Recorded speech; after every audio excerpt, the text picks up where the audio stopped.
Well, we're gonna start by saying, hey everybody, welcome to Four Nerds Save the podcast. Save the podcast. Get out. Yeah. We're episode 21.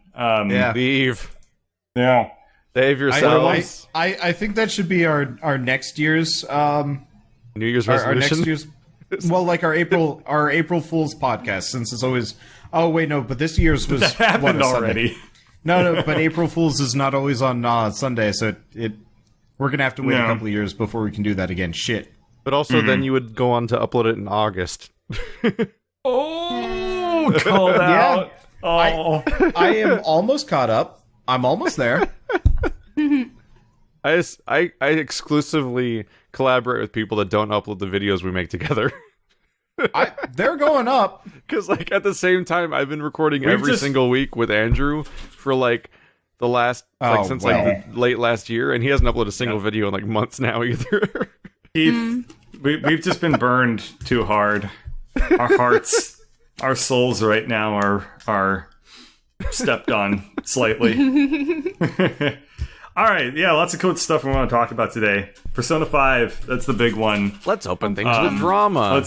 Let's open up with that one, just because I'm sure a lot of people want to just get like an official stance out of us about how everyone feels about it. I mean, even though we have no skin in it, but whatever. Keith and I have actually put just out address videos. it. Yeah. Well, and also, but you've had to stop your series since then. Well, yeah, both of us. Yep. More or less, both Keith and I did. Keith did about an hour of the game. I did 5. And we both went to bed, got up the next day, and then it's just like, by the way, you have to stop your series now. And it's just like, what? Yep.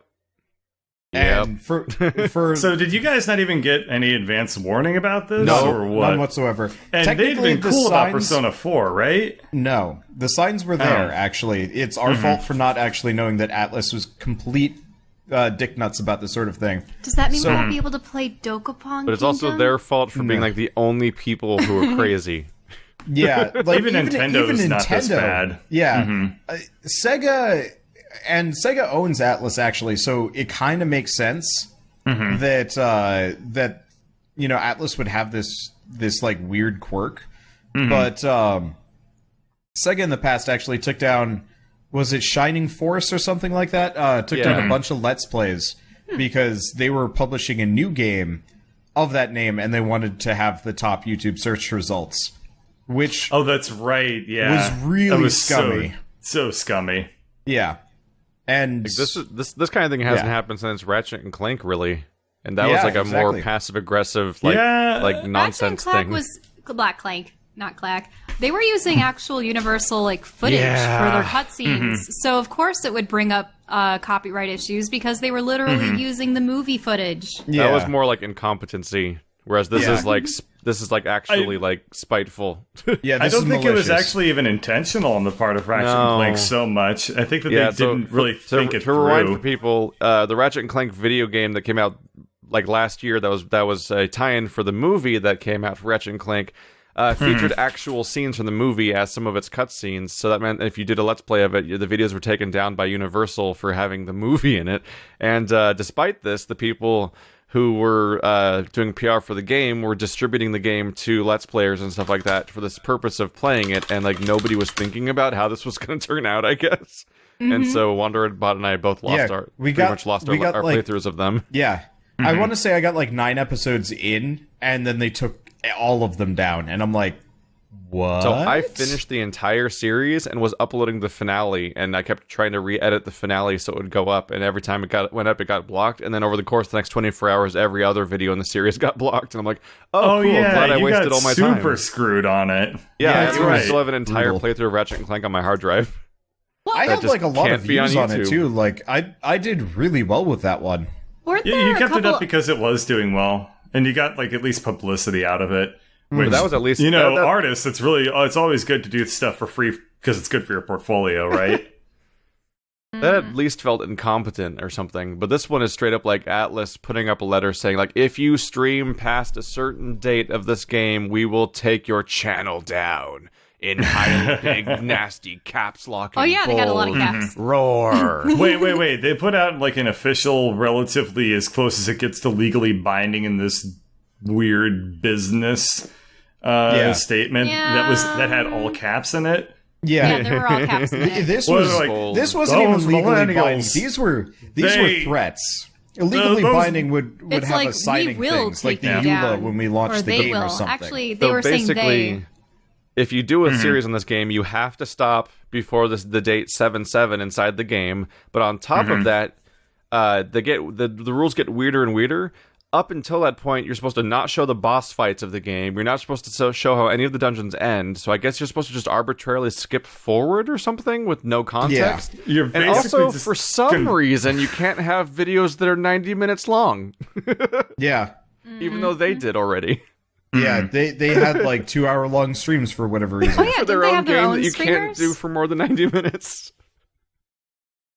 I mean, is it just to take the market away from it, or what were the basically. motivations? Their logic is no, they don't want people spoiling the games for themselves, but realistically what it probably is They want the more higher people ups to at have to buy Atlas it. are like, well, people watch Let's Plays and then don't buy the game. So if we just Yeah. make sure that no Let's Plays exist of this game, Even though everybody will evidence have to seems play to it. point the opposite way around, which is that people find out about stuff via Let's Play channels, Yeah. and that leads to them buying That's things. why I can point to a lot of games I've bought from Let's Playing. Yeah, like I've got a Minecraft. designated puzzle/indie game slot that I try to keep open at all times now. And every time I start a game, it's like there's a rush for everyone to go out and buy the game and play it alongside me because Yeah. they've never heard of it before. Nice. Yeah, I bought Minecraft by watching Sea-Nanners play it. I bought Fez by watching... God, I don't remember who it was that was playing it. I bought Mega Man 10. I bought Mega Man X. I guess that counts because I watched Game Grumps play it. I know like, I purchased Mass Effect games because I was watching some Let's Plays of it. What's crazy Like, about I- the situation is it's like you're trying to fight the tides, basically, at some point. Yes. Because, like, you're selling this game on a console with a share button. Like, Sony has already fully endorsed the idea of video content for all games on their entire console. Like, you are fighting the tide by even trying to go against this thing. Like, a lot of us, the people that make their livelihoods in this kind of thing, will be like, oh god, I'm gonna back off of this because if I'm the one person they do punish, then I'm totally fucked. But Yeah. there are thousands of people out there that have no idea that an Atlas blog about streaming even exists, that are just hitting that share button, or they're not doing... I mean, sharing's blocked in this game in particular, but like people that are like already recording the stuff all around the world all the time and don't even know to check a specific blog about the one company that doesn't want you to do it. So like, they're going to hurt somebody that doesn't even know that there was a rule against it in the first place if they go after anybody, because like, I don't think they care it's so widely about reaching that. at this point. Yeah, but I'm just talking about the craziness of it. Like, the idea True. of recording gameplay is so universal, and just everyone just does it now, that like trying to act like your game's the special exception to this is only going to lead to a lot of like heartbreak and treading on random people that are just confused about what's going on in the first place. Like, it doesn't work. It's a terrible idea. I remember back in the day when people would only upload cutscenes, character creation, and yeah, but PvP that was- matches. that That was was- before people did like Yeah, well, full that was Let's before Plays. people even thought of the idea of Let's Plays. Let's Plays are like this bizarre thing that somehow just came to be. Yeah. Like, it's I mean, a weird thing where like... just basically everyone's pretending they're John Madden while they're playing video games. It's not that bizarre. Like, as an example of how much Sony has endorsed this stuff at this point, like, I played so many first-party Sony games where they straight up have licensed music in them, and it never gets Content ID matched even to begin with. Right. Like, they just flat out don't get you for the fact that there's, like, a specially recorded cover of Oh Death and Until Dawn and stuff like that. Like, YouTube doesn't even mention it because of how on board I for everything bet that- Sony is. I bet That's that they have interesting. special accounts where they just like say like this one ignores, DMCA requests or like whatever for like big IP holders. didn't you have an issue with, what was it, Digimon and Final Fantasy? Oh, one of them? Well, yeah. Final Fantasy 15 had "Stand by Me" as the intro song, and I tried showing the anime intro of Digimon Next Order, and that got copyright blocked. What about the Final Fantasy with the little chibi people? Did that have a song in it too? No, no. That one was totally good. I still stand by that being actually one of the best games of last year, which is hilarious. Couldn't do it. Yeah, I couldn't do it. It's okay. Couldn't. I just wow, this is kind of funny. So Wander, I just flipped over to look at because I just happened to look to my right and I saw Ladybird's monitor and I saw your new splash screen for 4Nerds Save the Universe. Yes. And she's multi-twitching it, so it looked like it out of the corner of my eye, it looked like I had unregistered Hypercam V2 written on top of my stream in the corner. It's because the little 4Nerds Save the Universe bar at the bottom. It's white and black text, and I was just like, wait, what? I'm using OBS, not Hypercam. www.bandicam.com. Yeah. Hey guys, welcome to FourNerds Save the Universe. I came across... I got an email from a small Let's Player 2 months ago, and he was like, can you check out my videos and give me some pointers? And it literally sounded like that, and it had the watermark for... What, the original Sonic or something? Videos. Yeah, I think it was the Bandicam little watermark, and I'm just like... Yeah, where it's locked at 15 frames per second, too, so it's so choppy and shitty looking. No, I mean, that's the two pieces of advice to give to any starting Let's Player is, one, watch your own videos to see if you'd want to in the first place, and two... Use OBS. Chase trends. If you're gonna opt for free software, learn to use OBS. Yep. Yeah. So yeah, for the moment, Persona Juan and I 5. both would very much like to play Persona 5 and can't. And looks neat. Probably still a good game, despite the other people that aren't the people who made the game making bad decisions about the game and probably pissing off the people who made the game on some level. Yay! Yeah. Well, that's Do you think there's a It's- game out there called Persona 5? Oh God! Let's not get into that. Oh No. God. If there is a game called Persona 5, that's you already can play that instead. Oh no! Yeah. All right, I'm There you go. googling it. I'm googling it too. Yeah, I'm just typing that in now. I guess I got to put it in quotes, otherwise it's just a Actually, number. you get what? I get WikiHow images of a guy with a The crew cut WikiHow thinking images about are lizards. amazing. No, it's a WikiHow on wiki- how to make a furry persona. Oh my god! Okay, we're taking a detour to read this real quick. I could definitely see a It's like, you crossover need to of think people about making a desert iguana, and then you got furry think about them versions in of Persona shorts. characters, among other things. I don't want to get deeper into this topic. I do. No, I can't display capture I it. My do. stream. Why? This guy's thinking noticed that about people have what's it called, a witch Komodo sonas dragon, and and then other then things, imagining too. it wearing shorts. It's so funny, but my stream just crashed. Oh no. Oh shit! That means I'm that posting footage it is in lost both of your stream chats. because I'm not able to. Ah, shit. Yeah, because if OBS crashed, then that means that the MP4 is going to be wrong. Did you just All fuck right. everything up? I'll have to did. draw it from the archive footage. Why are It's you always not really- fucking everything up? I'm not. The archives. I always like hearing the Why? word archive.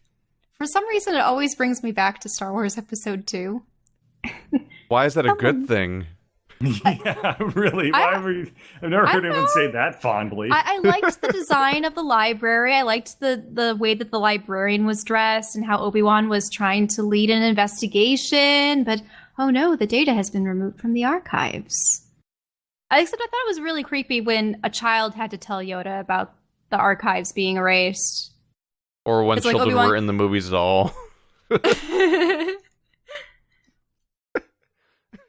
Their lines were so garbage in those movies. The children just all the children sounded like they were other people from other languages learning to speaking English lines phonetically. Like the Charlie Brown movies. I never. We have to escape wait, this what? topic too now. Yeah, The we old we do. Charlie do. Brown movies We or have the to new escape. one? Okay, let's rein this back into video games. So, Okay. any more thoughts on Persona 5? I don't know. I had one fight in it so far. Yeah, I actually got really far into it. I played one fight. You press a button twice and it's over. And then a lot of dialogue happens. And then I wake up to a bad news. Let me actually talk about the game properly, seeing as, we didn't really get the opportunity to do so. But you can't, though, because you can't talk about any spoilers. Okay, so the game is actually rather They also good. want a police podcast. Okay. Jeez. I'm not going to say anything. I literally don't know of anything that I could spoil because I stopped before I got to the spoiler parts. But anyway, the game is actually really good. It's probably one of the better JRPGs ever played. The combat is kind of held back by the fact that it's, old style. It's very turn-based and stuff, and it relies on kind of the same tropes of, exploit enemy weaknesses. And there's, a couple of things that you can do. If you hit every enemy you're up against with their weakness, you can knock them over and then recruit them and stuff like that. Recruit? And that's kind of cool. It's got a lot of, weird features that, most other turn-based strategy game, or not turn-based strategy games, turn-based JRPGs don't bother with. Looking at you, Cyber Sleuth. But so they do it well. The main reason why the game is good is it's really stylish and it draws you in kind of fast because you're playing as this character who's been deeply wronged by society, and you're kind of getting into his shoes and realizing Everyone's that eyes are very wide set, though. yeah, whatever. Wait till you see style. Code Lyoko. Yes, wait till you see Code Code Lyoko, Lyoko. or Xenoblade Chronicles X, or just a billion other things. Wait, that have- really? Their faces looked okay? X did not. They had weird anime eyes on you realistic mean faces, and it did X, odd not stuff. the Yeah. original. The Lyoko was the first time I saw original testicles on Xenoblade. Cartoon Network. Excuse me? What? They draw the dog balls. And it was Oh, on for American Lyoko? television. I'm like, that's weird. Huh. One of them has a fleshy little dog I couldn't identify really, and it always had testicles. I'm like, that's a weird detail for a 3 p.m. show. I mean, you do see the little X's that people do for animal buttholes For the cat in various butts. anime movies. Yeah, those two. And then there's that one Miyazaki movie about the Tanukis that's just 90% Yeah, the testicle. Tanuki. And they glide with their testicles. Is it Yes. Pompoko? Yeah, Tom Poco. But yeah, so Classic ball-based movie. the game itself is good. The that's storytelling is supposed to show good. The their voice fortune. acting is good. The only real issues are it takes forever to get into Persona 5. There's a lot of character development and just wasted time doing basic introductory stuff. And they throw you into the the mystery. You go into this shadow other world. And then you do 2 fights, and then it's just but you gotta run away from the other enemies because they're gonna kick your butt. And then it's just okay, but I'd like to actually see some of this stuff. And nope, get out of there. And it's okay, fine. And then it takes another hour or so before you fight anything else, and it's just okay. And then the other problem is just they have the kind of quintessential silent main character. He'll say occasional things, but you can say whatever you want, and nobody gives a damn. Also, The most story of them kind just of mean the same thing, right? progresses around you. So I started saying the weirdest shit I could possibly say, and all the characters would be like, "Why would you say that?" And then continue it on as though everything were normal. Or they get really offended at me, and then forget about it That would conveniently ruin your immediately relationships afterwards. with them. Maybe. No. No? The way the relationship system works is you just have to spend time with them. As long as you spend time with people, that's it. Because No. According to Fire Emblem, you gotta blow on their faces. Oh, right. I forgot about that. Yeah. God damn it. what? Please continue your point. We'll talk about. I don't want to sidebar what you were leading up to. Yeah. I mean, ultimately, it's just kind of a huge disappointment for me because I've been looking for a good JRPG for a while just because I like them. And here's quite possibly one of the best for the entire, one of the best ones for the entire year. There's a lot of people being like, this is the best JRPG I've played in 15 years and stuff like that.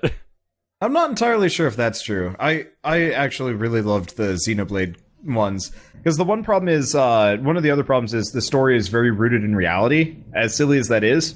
So, Not close. all of the villains, you go close it. Okay, fine. We have our AC thing, and Shell insists on having the door open for it. Well, because those can actually freeze over. not in this temperature. Anyway, but so everything is very grounded in reality. So so the main villain is this like Olympic coach type guy, and he's now kind of like a washed out high school teacher, and he's like creeping on girls and so on and so forth. And it's like, okay, this guy's like legitimately not a good person, but you lose kind of some of the fantasy because it's all just based in, you know, real. By the way, you've people's... literally stepped on the exact plot point that the Persona streaming thing says not to spoil. Oh, what? I'm gonna get off the Yogibo. Their exact example of something you shouldn't talk about is like talking about the pervy teacher. I'm sorry. That's literally what they say. That's within 30 minutes of gameplay. That's why this is so stupid. It is stupid. This video's gonna get taken down now. It's too late. I think I'm gonna you're bleep fine. it, and everyone's gonna be like, "How is he already spoiling things?" Okay, as long as you don't put. Well, I guess you could put Persona in the thumbnail, and we'd probably be fine. See, here's the thing, though. Like, Atlas did all these threats to like say like you can't do, you can't do this, and this, and that. Weirdly enough, they haven't really like gone after a whole lot of people. They went after a Japanese YouTuber and somebody that had done like a live translation of the game for everybody. But like Admiral Thank you and all your Baru, work. Admiral Baru and like a lot of other people have been streaming this and saying like, you know, they'll just file a counter DMCA if they get taken down. And so far from what I've seen, none of these guys have gotten hit in any way, shape, or form, and nobody's gotten banned. At least I have seen no rumblings of anybody getting taken down for Persona 5. So either they're going really slow with it, Atlas US just made the threat to appease their Japanese masters. Part of the issue is that like or it's no one totally, actually has it's that the type of thing that's totally unenforceable. But they are enforcing it sometimes. Yeah. So you're totally fucked if so you're it's that completely guy. arbitrary. Yeah. Yeah. It's like, oh shoot, I'm trying to remember what game it was. There was a game. You can't police spoilers on the entire internet. No, It's especially insane. Watch them try. they're But they'll freaking wiki. But they'll police like 10 guys, and you Yeah, might the be one of wiki- those, and then you're fucked. The wiki for the game actually has like full spoilers on the game, and it's comical. And the real wiki, just the regular Oh. Wikipedia page for it, has like a Yeah. plot synopsis on There's it, there's like a it full always plot does. synopsis. That's how pointless know. it is to try to stop spoilers. I'm just hoping they either realize or other Japanese companies see this, and you know they don't have the pedigree that Atlas does, and they're like, maybe we shouldn't. Let's not do what they did. Like I'm just hoping, because like even Nintendo has gotten better about this over the years. Like originally Nintendo used to be kind of the big bad villain now, but like now it's Atlas, and Nintendo just takes half your money, which still sucks, but still. Now, I know this question's been brought up a lot, but would you have bought the game had you known? No, hell no. I would have bought it on it. sale or not at all. I don't have time personally to buy a game to play it off camera, and Not I like a don't really have the 100-hour interest. JRPG. Yeah, like if it was on my 3DS, I'd probably be okay with it, just because I can play that elsewhere. If it was you're on a the Nintendo Switch? Switch, I would probably do that too, because yeah, I could play that in bed. Because currently all I have are Let's Play worthy games. By the way, how crazy is that about the Switch? Like thinking It's so about the nice. idea, like you realize, like eventually you realize, like this is a console that gets console level releases.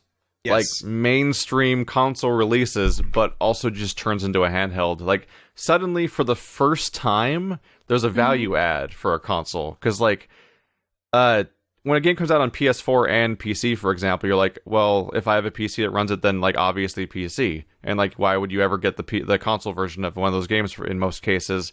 But like, suddenly there's an actual question of like, maybe I would get the Switch version of a game because I can just walk away with it. I've heard from a lot of people that they picked up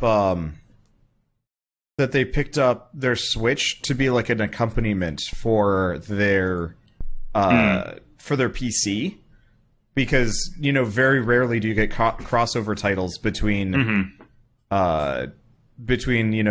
PC and That's But it's definitely not what like you happened can with the Wii transfer U your for data, a while can you? there. no. What do you mean transfer data? I thought you were just saying that, like, by accompaniment, do you mean that they try playing the same game on both? It's kind of like what I had with the PlayStation 4, since there's not so many crossover games and there's a bunch of JRPGs. I can pick up the PS4 and the PC and not feel like I've kind of wasted it. Whereas I see what you mean. I thought that you meant that. I bought my Xbox One for my birthday, and I haven't done anything with it because it's kind of a pointless system. That's kind of probably a my issue with Xbox One is where all that... my Rock Band DLC lives. Yeah, but like my problem is I literally have nothing to do with my Xbox. Like there's except for Halo games. Yeah, and I'm totally down for playing Halo whenever you guys are up for it. But but you guys don't. Well, Keith has an Xbox Keith has One. it. Okay.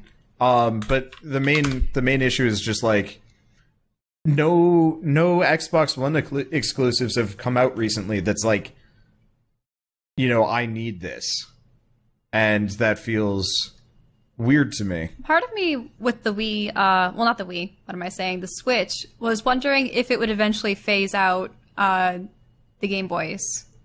I kind of hope so, and I kind of don't. What I want is... or 3DS, as they call them. Right. What I want them is to release two things. The Switch... I guess the static Switch, the one that always stays docked and looks, has higher power. And then the Game Boy version of the Switch, which is literally just, standard Game Boy size, and still plays Switch games, but like low quality and stuff like that. And so instead of having the 3DS and the console, you just have the Nintendo, and you can just play from anywhere. The Nintendo. Dude, I would buy the Nintendo if it came with the entire like potential lineup for the next 4 years. And then its sequel, I would buy the Nintendo if it came with a lineup of the past 20 years. Just like a super virtual console. It just comes with it.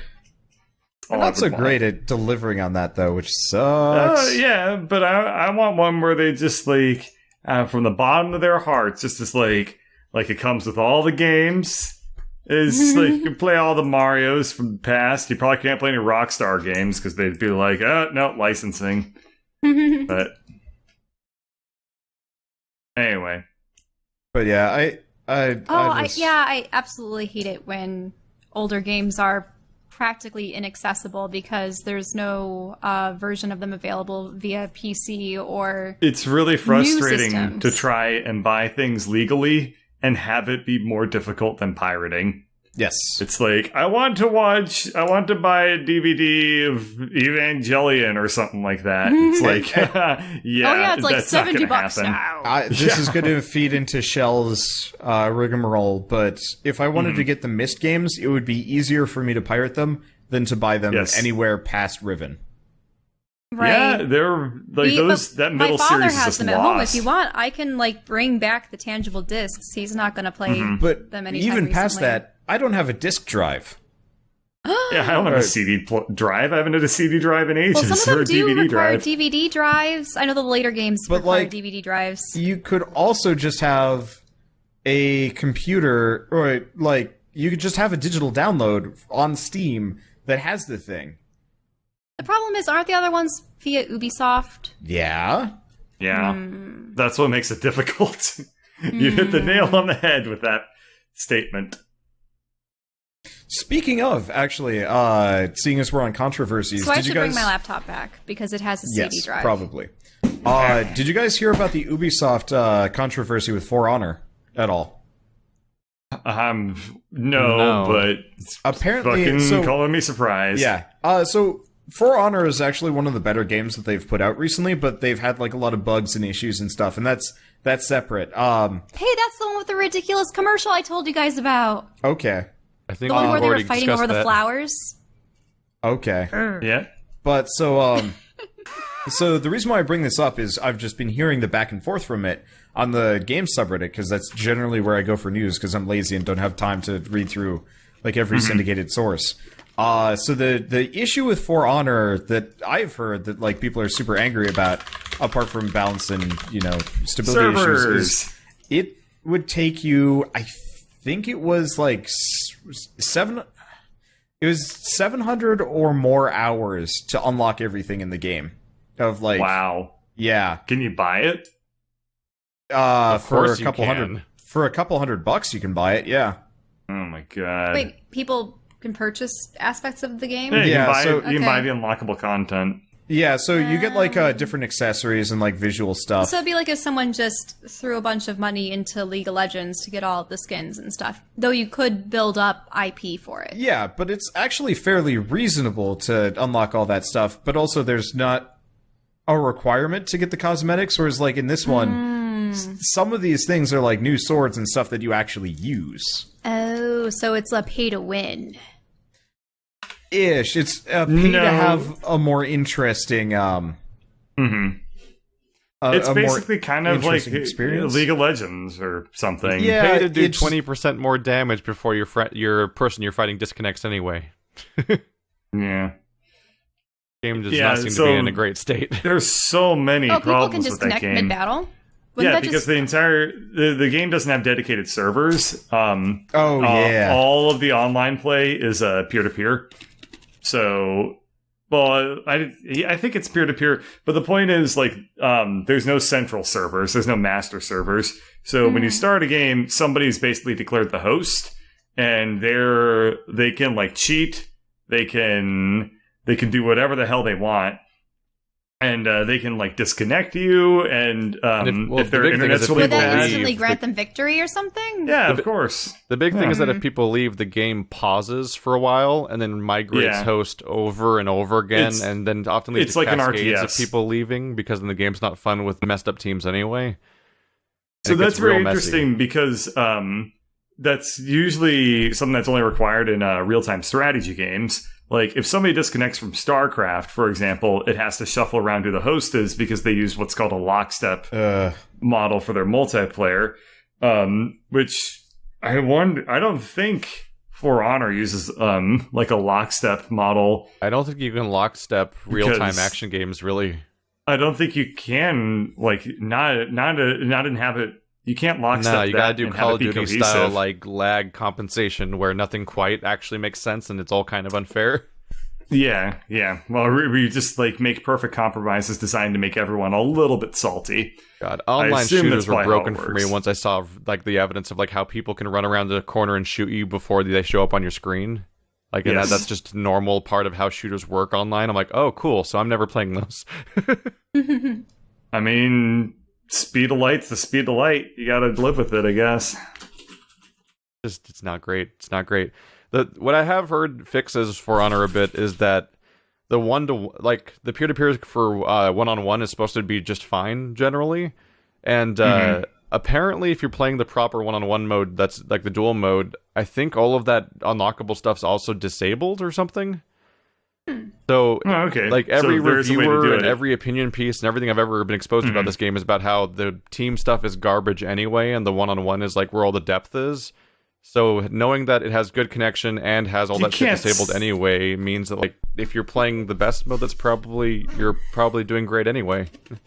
You can't sell a game that's purely just one-on-one duels, though. Like, No. I wouldn't buy that. It doesn't sound fun at as all. shown by the fact that everyone I've ever heard talk about this game talks about that being the best mode, and no one plays it. Everyone's playing This like part of the team game is the modes. part that nobody plays. The only Not way a that selling is- point. The only way that is reasonable in my mind is if it's Nidhogg, but with better netcode. I mean, that's exactly what it sounds like. Is like a really like mind gamey head like crazy thing of everyone faking each other out and going for it, and oh my god, like it's really desperate and intense. Like that's exactly what For Honor one-on-one sounds like. The problem is just Reminds people me of- inherently want to do Did team they stuff. ever fix and their netcode in the Nidhogg? team stuff's a No, they did. nightmare. Their The solution to game's the like, Nidhogg, 3 years old, and they haven't fixed that? their solution is to make Nidhogg 2, which looks really good. So, honestly, That's honestly not a bad solution. I don't mind. So I've been looking at Nidhogg 2. Their the background work that they're putting into it now is ridiculous. Like, they look absolutely gorgeous. And, That's good, because the first Nidhogg made me want to die. It was so ugly, in my opinion. Yeah, and so the hope is they get it right the second time around, which I can totally be fine with. And Oh, wow, Nidhogg 2 looks so much better. I know. And Nidhogg 1 looks like your Atari glitched out. The thing with Nidhogg is they didn't know it was going to be good. True. They didn't know people were going to want to play it. They're just like, all right, let's just make this game. And then the internet found it. They're like, oh, and got their grubby little mitts over it. And the developers literally could not keep up with the demand required to like. Yeah, it's very easy to become a victim of your own success in the world of indie games. There was like a micro explosion of everyone playing like Powerfall and Nidhogg and Samurai Gun and stuff like that. Yeah, Samurai Gun. Most so recently, it was like Overcooked. Yeah, Crawl. Crawl was one. Crawl was amazing. What's that one where you're playing as shadows and you can blend in with the background? Oh no, that's not Crawl. I don't know that one actually. There's one where the background is one color or the other color, and your characters can blend in with different parts of the level to become invisible, and you're trying to find each other and fake each other out and stuff while you're fighting in the 2D space.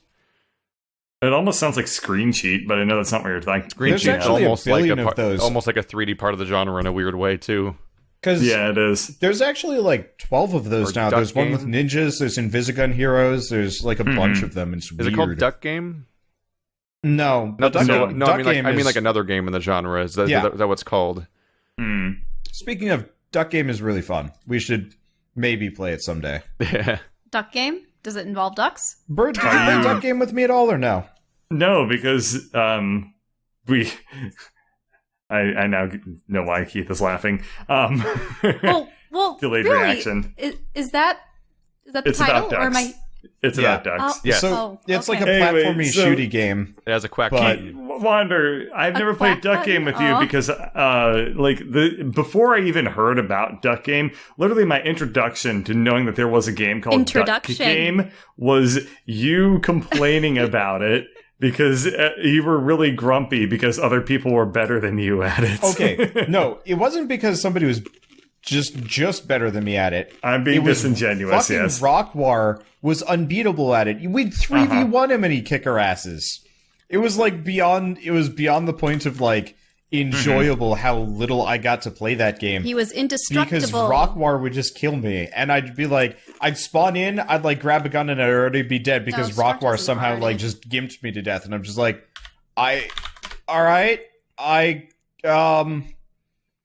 okay, bye. So yeah, that was my introduction to Duck Game. So to hear you now saying like Duck Game's fun, we should play it. No, I'm like, I want to play Duck Game with people that aren't Rockwar. I guess enough time has passed and enough wounds have healed in the Wander psyche that he's able to play this. Competitive games are very fun to Wander when he's not losing at them. Competitive games are fun when everybody's at about the same level and like. I agree. But once you get curb stomped for an afternoon, it gets the blacklist for a good 6 months. It's true. like if we were playing Off-World Trading Company, but instead of me like actually like letting up a little bit and making it fun, if I was just like, I'm going to kick all your asses more. Like the thing was, with Off-World Trading Company, we were capable of kind of handicapping Burden to the point where like, he wasn't unfun to play against. It was almost ridiculous, though. But yeah, Bird is too good at Off-World Trading Company, but Bird knows how to handicap himself in such a way that everybody else enjoys themselves. Were you always playing the same roles, though, or were you switching around your aliens? I was switching around, but I mean, for what we did, I played on the highest difficulty and everybody else played on like the normal difficulty and I still won. Yeah. It was only when Wander bumped himself a difficulty down and I was at the highest difficulty and then Wander was just like, I'm going to fucking wreck Bird and he destroyed me. And then everybody kind of started catching up and it became like quite fun if an extremely stressful game. Yeah, and then we did like the max difficulty thing which became like pure nonsense. That was really funny. So, like, I enjoyed that. That was a game that was competitive in a good way because, Bird was the best, obviously. And we're like, all right, Bird, we're putting you on max difficulty. And Bird's like, no. And we're like, yes. I didn't say no. Yeah, at first you were. You were not happy there. And then you figured it out and you're like, oh, I win anyway. And we're like, shit. Yeah, those were good times. They were good times. Now they're over forever. With stuff like duck game, you can't actually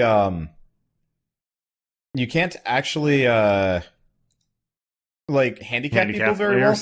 That's what weird. What happens instead, like, I don't even remember if there was a handicap option. What happens instead is, like, you can kind of try and shuffle the teams around. It's like doing Counter-Strike at LANs. You have that, like, one guy that's really good, and then everybody else that's just a casual, and it's like, how do you balance like, I the can teams to headshot include that everybody guy? with every I gun. had that exact experience. I have. It ruined an all-night LAN party birthday party that I threw. It's just like, all right, well, Yeah, I had a LAN it where is. not only was one person way too good at Counter-Strike, but they were also using like custom Macros and skins to stuff? make it so they can see the enemies better. Oh, Like, So they were straight up good and cheating. Yeah. What a dick. Meanwhile, Wait, he Wonder- knew full well What a that we were all dick. literally downloading his copy via the whole Steam sharing Counter-Strike thing. So like none of us even knew what we were doing. And he's like, I'm Yep. going to crush you all. There's always that person, and they never Yep. think they're in the wrong, and they never want like self-analyze at all. It's weird. Yeah, I was gonna ask if one of those birthday parties was the one where everyone decided just to play different games without you, and you Yes. were the birthday boy. yes, that was the same LAN party. The a same. Well, so what happened is I had other games lined up, and they're like, nope, we want to play Counter-Strike. And I'm like, all right. But this is, back... It's something that you didn't play. This was, like, in the early days of FiOS. So, like, I didn't play this game to begin with, so I didn't have it downloaded. So I finally, I finally, like, sat down and I was like, okay, let's, let's download this game, seeing as, this is what everybody's going to be playing without me, because they sat down, they put their computers down, they're like, no, we're playing this.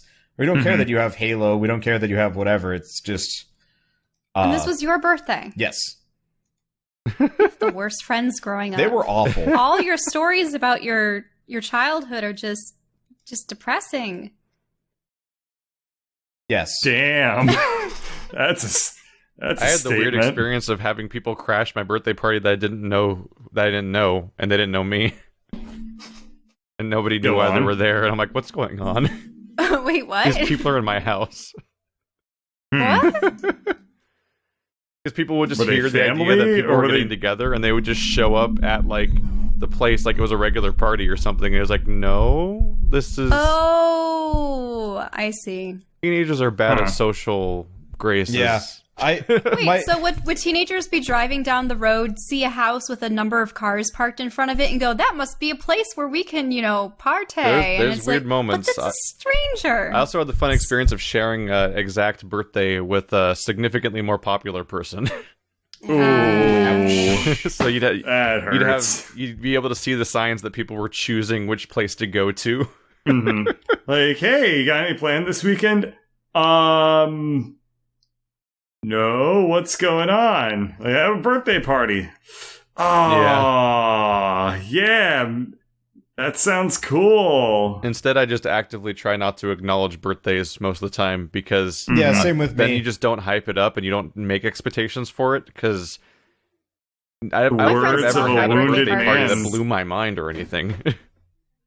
My friends love my birthday parties because I always had a ton of activities planned, and I'd always make goodie bag Well, your crafts friends with Of them. course, actually you were did friends. those things. Yeah. Well, I made them linking books and necklaces, and we did have your handprint Spirit Denis thing for a Miss Theme birthday party. Holy Yes, shit. I had a Miss Theme birthday you had party. friends that actually gave a shit about you. I was gonna say Im- I searched linking book and I got Denis as a result, and I'm like, what's happening?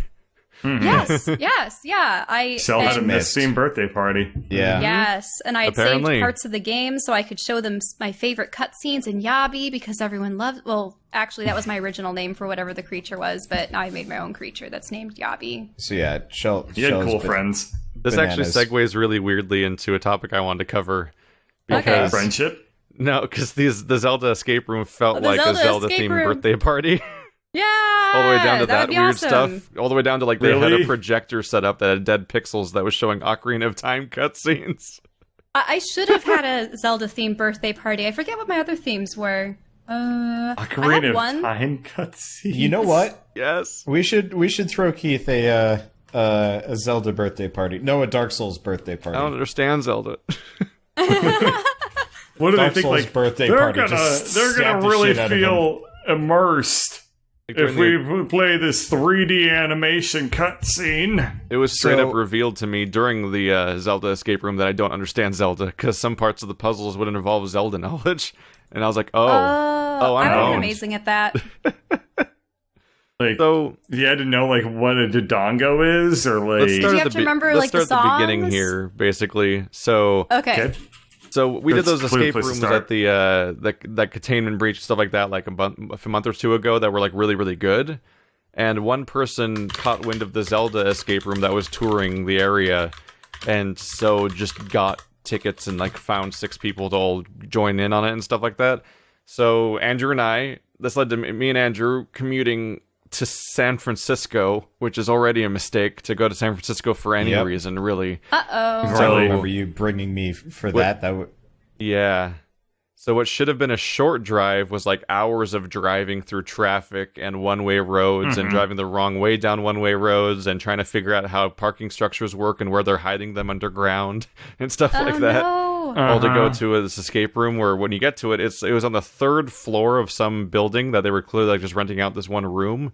And it was really weird because every other escape room I've been to, especially the good ones, were like you get put into a small like square-shaped room, and if you're at the good ones, it's full of like atmosphere and all these weird little details and physical things and like stuff you're supposed to interact with. This place is like a big cardboard table. They call it?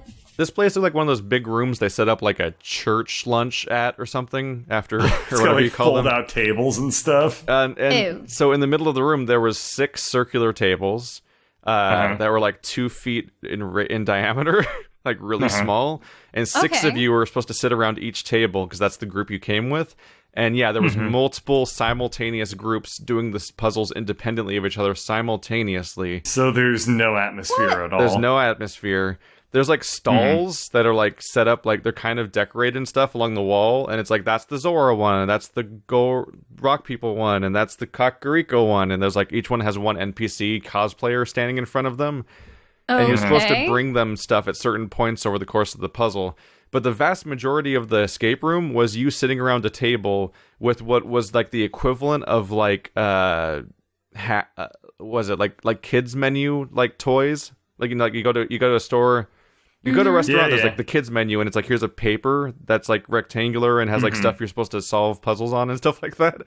Like it's that like, was here's a maze. That was unironically a lot of the puzzles were like those kinds of kids menu puzzles and stuff like that. Oh, but were they themed like Zelda? So it was like help Link escape the maze. They were all like here's a potion, and you can look through the potion and it warps light and changes how this thing looks and stuff like that. Like the most, so you have a bottle that you use as a magnifying glass on but something? It's like the most colored plasticky stuff. The most gimmicky it finally got was eventually like there were actually a couple like chests and things like that, but so much of it was like literally like pencils on paper and crap like that. And they used knowledge of characters. Like you would like at one point, because it was themed around Ocarina of Time, there would be like by the way, spoilers on some minor level. I'm not actually trying to spoil the game because it's not supposed to spoil these, but like minor things, because this is an ongoing thing people can still go to because it's touring. Like there was like time travel because it was Ocarina, so you'd have like different hats for adult and young Link, which were red and green, and so like it would sometimes have player knowledge stuff like you're not supposed to go to the Zora when you're a kid because they hate children and stuff like that, like minor things like that. But that's not true. You can do that. Yeah, but there's a whole dungeon in the Zora zone that you do when you're a kid. It's to unlock the adult form. But what happened is this whole thing was like became a not great experience very quickly because an important part about escape rooms is that they're like multitasking challenges and organizational challenges where a bunch of stuff's being solved in parallel by a large group of people and you're all trying to communicate and stuff like that. But in this one, it was divided into like chapters or steps or whatever, and the first step was like several parallel puzzles everyone solved independently, more or less, to burn through it. But almost immediately it became a series of linear challenges that basically everyone was supposed to do together. But like the lights were kind of dark and the font was like small on the paper and we're all trying to read stuff and only really one person could look at a thing at a time, and we're all fighting over table space on a 2-foot diameter table with 6 people, and it's like it was kind of awful. Like it was just Nothing about it felt How much designed. did you pay to go to this place? It was like $35 per person on top of also having to go to San Francisco. What? And there was no atmosphere. There were no actual props. It was pretty unfortunate for like an actual licensed Nintendo thing. Jeez. And like they're also doing like a Trial of Bahamut thing for Final Fantasy soon, and it's like this is really unfortunate compared to like the last escape rooms I went to that were actually escape rooms and were like herding whole groups of people together. And yeah, like they were showing straight up Ocarina of Time cutscenes for the beginning of the end of the game, but they just changed the subtitles. But they were doing it on a projector with dead pixels, and like everything was like really awkward, and zero of the groups solved the puzzle. It's you. You're the hero of time, Keith. There was like 6 groups there, and none of them finished it. Wait, all at the same time? Yes, all at the same time in the same room at their own tables. That's how awkward and cheap this whole thing felt. Right. Oh, God. You explained that initially. That's just so It's weird. like the laser tag place I went to once with those like fake folding walls that they just rolled out. Wait, so I mean, part of me wonders if they just didn't have the budget for something like this, because I mean, other escape rooms can use antiques, they're found sure willing to objects, charge more than anyone else. things, and they can just put that in an Well, the eerie, Nintendo license haunted probably house costs a in shit ton of money. Could be. It was largely unimpressive. It had a couple inspired puzzles but largely suffered from its format and so on, and But they were all on paper? wasn't going great. A lot of them were on paper and like had stickers and things like that, and it was not. And there was just no table space for this stuff. Like one of the things was like taking a bunch of tiles and laying them out in a specific order, and like doing that took up like the entire table, and nobody else could do anything. And like it was really, really unfortunate. You know, this kind of reminds me of something I did actually a couple of weeks ago. It was actually done through Amazon, and it was made by employees for employees. So every year they do a big convention on security stuff. And I don't know if they do this every year or not, but this year they had this interesting Jeopardy-style challenge that anyone in the company could like sign up for. And it was just a bunch of problems of various difficulties and under various categories, and there were like 30 of them in total. And they were all on computer security. Each of them was like this puzzle on computer security, and they were really detailed. Like one of them was we had to install a packet sniffer on a remote connection to like capture incoming and outgoing traffic from this one computer, and then take the packets, crack them open, and like get people's passwords and stuff like that. Yeah, well, I mean, this was obviously simulated. We didn't actually get like random people's passwords. But like, how easy is it for people to acquire stuff like that? Well, apparently it's really easy because I could do it. What they didn't tell you is that this was like an Ender's Game scenario. Oh yeah, they were training their hacker army. Well, no, you were just literally doing it. You were actually. They just pretended I guess that fake. is Ender's Game, right? But yeah, so that was actually really fun. And like there was this one really cool challenge where they built this fake blog, and what we had to do was we had to go through this guy's blog entries and try to guess like what the answers to his security questions on his bank account were. So it'd be things like, to recover your password, what was your mother's maiden name? And we had to go through his blog. I never liked that one because it's too easy to find. Yeah. So that was the point they were trying to build up. So it was like, we were able to find like really obscure questions, like what was like the house you were born on, or like what was like the name of the street where you were born on, or whatever. Super dangerous because of how easy a lot of it is to find on social media. Yeah, I know a lot of them are like, what's the model of your first car, or what was this, and that's information people could sniff for. What we did was we looked at the photograph section on this fake blog, and we found like a picture they put up when they were a little kid, and you could see like their like a street sign in the background, and you had to like zoom in on it, and then you were like, they lived on like McDonald Street, so you pumped that in, and then you got their password. Or like, what was their first car, and you get a picture of them standing next to their car that like one of their friends posted, and then you like try that one, and then you get in. it was a really, really fun experience because it just showed me how screwed we all are on our security. And now that Social very real media person's life is ruined. Yeah. Part of your ender game thing. I know that there are a couple of things that no one will ever know. And those are the ones What are those, not Keith? What I'm are not those, going to Shel? say. I'm not going to say. For me, what I hate when my security questions are like, what's your favorite? And then it's like a thing that you don't have favorites for. Mm-hmm. Like, I mean, one thing is like, I might have a few things in mind for like favorite movie or something, but it's always like, what's your favorite thing that you don't think about very much? I'm like, God damn it.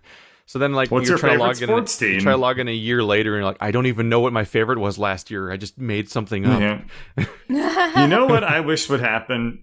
If you guessed a wrong password on some portal, it would tell you what their password requirements are. Because that's always what gets me. It's like, for this website, it's like 2 numbers, and then it can't have like a space in it or something. And yeah, like if you can't remember your password, you got to go to the register menu to get to the part where it tells you what the requirements are for the password, so that you can then guess based on that. That's literally what I do. Yeah. That's I what I come do up with really before I give inventive up. passwords, and then I don't remember them.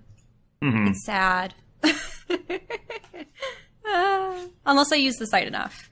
You're a regular Molyneux, a victim of your own innovations. Oh, that's sad, Keith. It's sad. And then the funny thing is ruined. And then the funny thing is, sometimes you like go through the rigmarole of getting your password changed, and then they're like, okay, enter your new one. You enter one that you thought was like the old one, and then they're like, you can't enter that. That was your original password. I'm like, no. But I had tried that. I was going to get in with that. I wouldn't have changed my password if I knew that it was the right password. Was I off? Did I just have a caps lock on or something? What am I doing wrong? And then Tell me what you prevent want from from me. Shoppingcart.com. What year is it? I just want to buy my rare shiny Pikachu. Well, I wanted to bring something up that we haven't really touched on for a while. Buy shiny Pikachus unless it's like some kind of bizarre under the table transaction. I meant the Pokemon card. I want the foily Pokemon. Foilamon. I remember when people would foil their own Pokemon cards. It looked fucking horrible.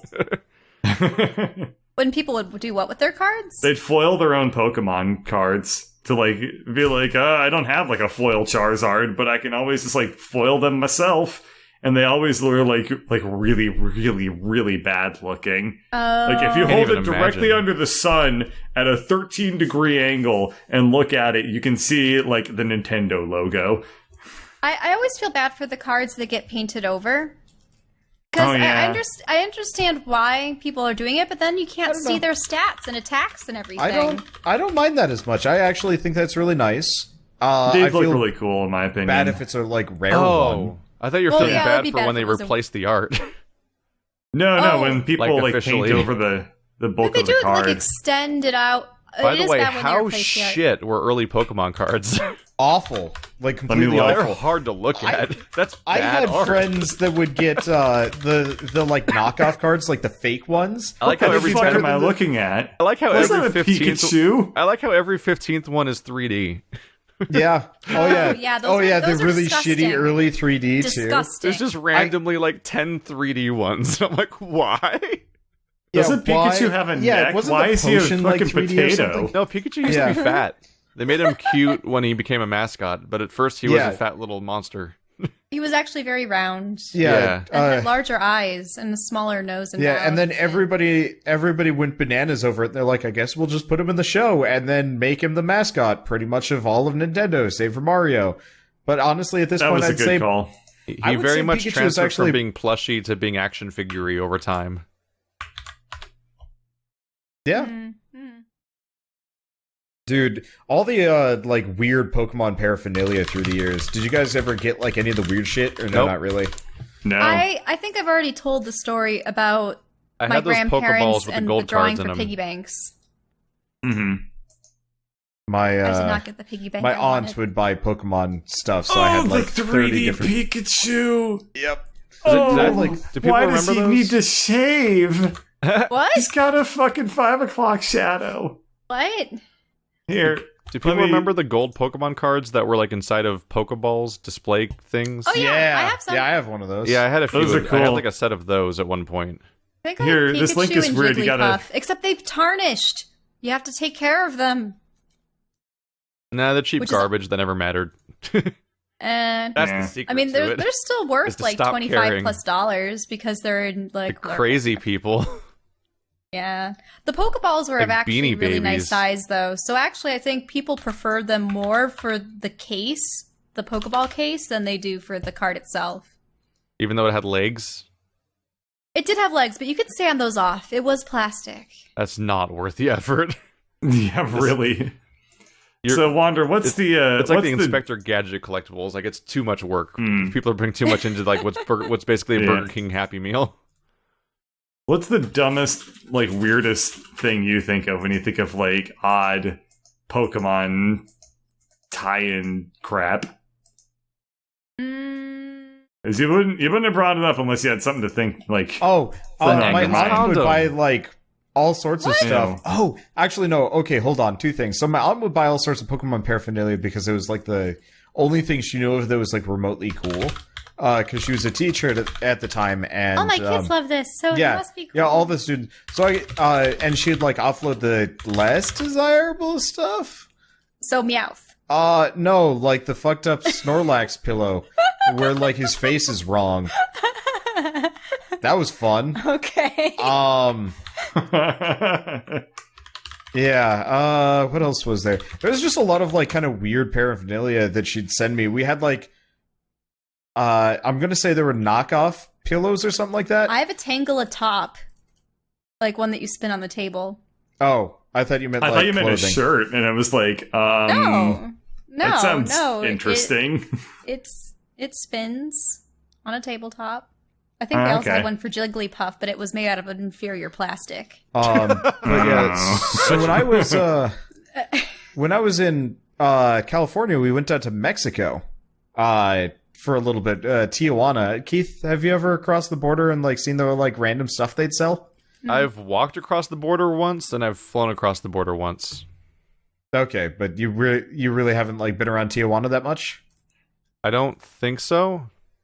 Okay, so when we were there, Tijuana had like they had started I assume they were picking up all the Chinese knockoff stuff Oh, because you know that was all the rage. So let's Chinese knockoffs are interesting because they're sometimes painted completely different color schemes, yeah. but they use the original models because they have access to the molds. Pretty much. So, the ones I remember were like Pikachus that were like actually corpulent, like because they were so round and stuff, and their face looked wrong. Like it looked like somebody had gone into the Spore Creature Creator and had made a bunch of Pokemon using kind of like their half knowledge of it, and then started selling them for like $2 in Tijuana. It's like that horrifying off-brandness, like when someone's like, I made this other person in this fighting game. And it's like, yeah, exactly. And it was disturbing to look at. Mm-hmm. I remember once walking into one of those, like a Big Lots or something, with my mom, and I noticed in the action figure section there was, back in Beast Wars Transformers, they had a Transmetal series of action figures, really articulated, beautifully done, beautifully done. The Megatron that I have is probably worth a ton now. If it weren't, you know, if it didn't have like a broken wing on one side or whatever. It'd be worth a lot if it weren't destroyed. Hey, it wasn't destroyed. I could actually fix parts of it. My brother, I think, probably tore it or something.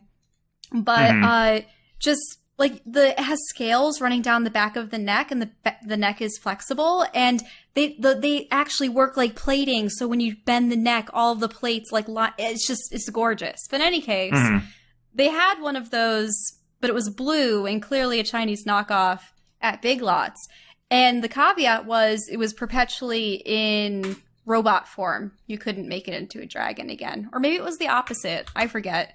But obviously I didn't pick it up. But it was just like, wow, you know, I haven't seen that model in 10 years. How are they re-releasing this? But, yeah, interesting.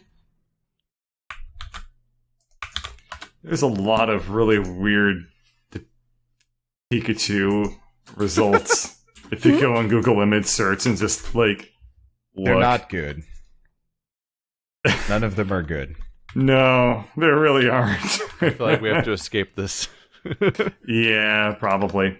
Hey, questions. Do we have any fan questions? Oh yeah, Actually, questions. I have a few things I wanted to bring up. Okay. Okay. So, I've progressed in the game Nioh by a pretty big margin now. The samurai Souls-like game, and that game is really a really weird product. Like its campaign is really weirdly structured. Where like at the beginning you get like you get this progression where like the first mission's like a whole bunch of humanoid enemies, and then suddenly they start sprinkling in a few monsters here and they're like, oh wow, escalation. And then like by the third mission, like a ton of people are monsters all the time. What gets really weird is that it's like a 20 mission game, and I think by mission 5 you've seen almost every single monster variant of the entire game. Yeah. I was actually really grumpy about that. Like, I got to... Man, I don't even remember what section I was on. And I was just like, wait, am I just not going to fight any other new enemies this entire game? And it very, very quickly became obvious that, yeah. That was... Yeah, if you played the alpha, beta, and last chance trial stuff, like, you actually have already faced every enemy in the entire game except maybe the slime. No, the slime was also in the last chance trial in the river, so no. Oh, yeah. There's a single new enemy. Right. I think every enemy was tested. That mission was like really late in the game too, though, if I remember right. What's late in the game? That specific like mission was like a late in the game type thing. Oh yeah, the ogress. Yeah, it's like region 4 or something like that. Like, oh wow, everything else was in like the first region. That one's like really weirdly delayed. It was like hanging over my head for the longest part of the playthrough while I was going for it. But like, it's gotten really weird because the game just feels so stretched and padded in a way that I don't think really benefits it in any real way. Because like, it can't. It's hard to say it's even for the story's sake because the story is so barely there in a weird way. But like, after the first few levels, it quickly devolves into every single level you play is like a series of blobs you walk through, and you fight the same enemies over and over again, slightly rearranged, but never in interesting ways. Like a Dark Souls game will use the same enemies sometimes, but rearrange them in a really specific scenario where you have a new conundrum you've got to deal with now because this guy's in this specific spot, and like that actually, the level design mixed with the enemies creates a new scenario despite the reused enemies. But in this game, every level is just a series of hallways, more or less. And you just walk into the room, and the room just has a few enemies in it, and they attack you, like always. And to the point where I'm just devising, like, my go-to method for instantly dispatching most enemies at this point, and I just do it over and over again for the whole playthrough because of how disposable they all are. And, like, people... So it's weird, because, like, I keep criticizing the level design because of how bland it's getting. Like, I think, actually, like, Yossi had a nice quote where he compared... he said that you could faithfully recreate the snow level of this game in, like, the Quake level creator or something because of how not great the stuff is. Like, it feels like I'm playing a Dynasty Warriors game where when you go through it's just a flat area and it's made into a hallway shape because you're outside, but left and right, like to your left and right are like slopes of land you can't walk up. That's like the majority of the levels in this game are just vague outdoor environments where you can't go certain ways because there's slopes that make it the outside of the boundary of the level, and you just wander around until you get to the boss, which is the only new piece of content in the entire level. It's really How is this game weird. Getting like 9s and 10s I then? don't know. It's even got weirder, a Metacritic of 88, which is pretty damn I good. think part of it is the game itself. Like, the gameplay is kind of good, in my It opinion. plays Like, decently. I liked the combat. The mechanics were interesting. But like, if you were to switch it to be like a PvP fighter and sell it for like half the price, I'd actually say it would be amazing. But instead, it's a very definitively like PvE game. People seem to be fond of the characters or the character design. Like, is that at least good? Or... It's fine. It's stereotypical stuff. Like, it's such well-established art direction of, like, just how you make Japanese figures in games and anime and stuff. Like, So it's just a lot of recycling. Yeah, it's like modeling a George Washington in your game at some point. Like, what's he gonna look like? Oh, like George Washington. Great. Yeah, like they've had the concept art for these specific like enemies for centuries. Yeah. You've seen paintings of these characters and stuff like that. And do they have like Kodama and Kitsune? Oh yeah, they have all of those. And you collect Kodama, and they're everywhere.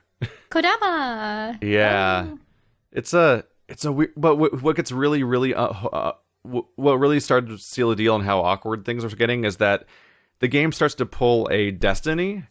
Because infamously, we've gone over the idea before, I think, where Destiny put out DLC at one point, and every single DLC mission was just playing the existing Destiny missions, but you would start at the end of the mission and play towards the beginning of the mission.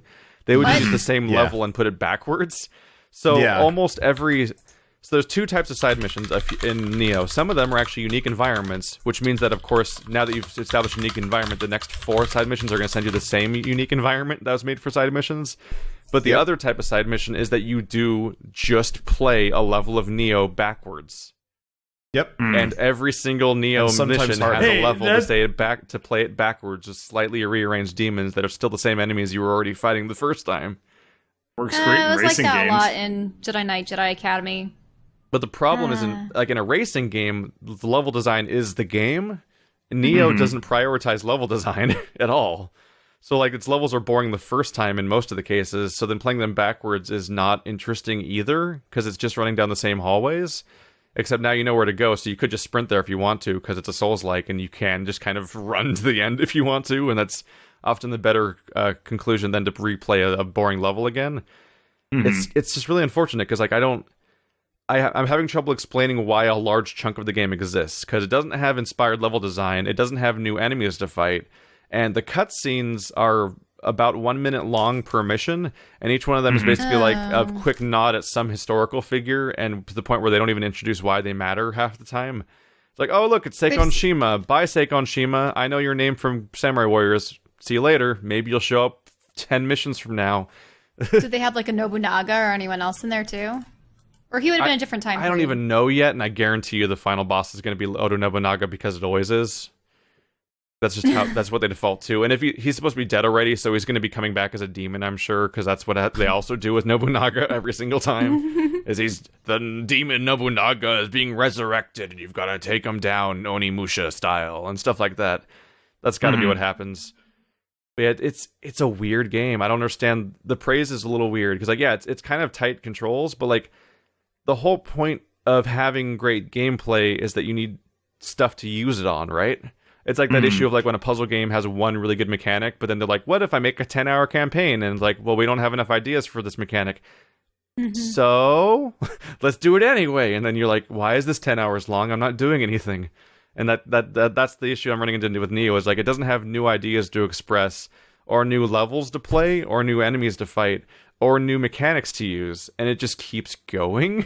And I don't really know why. It's weird. Damn. It's real weird. Well, it's not encouraging. I guess they're still fighting it. It's definitely one of those where I'd like to have beaten that game, but I just knew yeah, it was. I mean, there's nothing surprising about me continuing it because I always do. Yeah, but we have so many other games coming out that it's just like it's hard to justify. We should address how this game screwed us. Oh yeah. So part of the reason why it kind of poisoned the well for me is I bought the game specifically to play with co-op with Keith, and it let you. It had like a built-in co-op. It had an alpha, a system. beta, and a last chance trial, all of which you could successfully co-op just fine. Yes. And then they did away with that. The moment the game comes out, they're like, the moment the game comes out, they're like, by the way, we got rid of the co-op section because we feel like it ruins the point of this game, and it's just like, what? But you can always have the option for it, and people could refrain from using it. I wonder if that counts as false advertisement at some point to have that. Like, by the time you get to like alphas and betas are one thing, but the last chance trial of all things, having the previous co-op system and then having it go away when the game comes out, isn't the point of a trial to like sell people on the game? It would be terrible if like an MMO came out and they're like, actually, we decided to make make it a it single into player. a campaign. Yeah. We're Switching this to a single player game. So to explain That the would be difference that happened hilarious. here is that in this game, you could set like a Dark Souls style matchmaking password for you and your friend, and then just like join each other in a matchmaking system, and then specifically choose to launch. Actually, it's not even Dark Souls style. Like you could straight up join like a lobby with each other and then start a mission together, and it would be any mission that you guys have unlocked so far. In the launch version, you have to have both finished the mission already in order to do that service. You can only play levels you've both beaten before, which means that like Why would anyone ever do that? yeah, and the only alternative is to summon with a Choco Cups.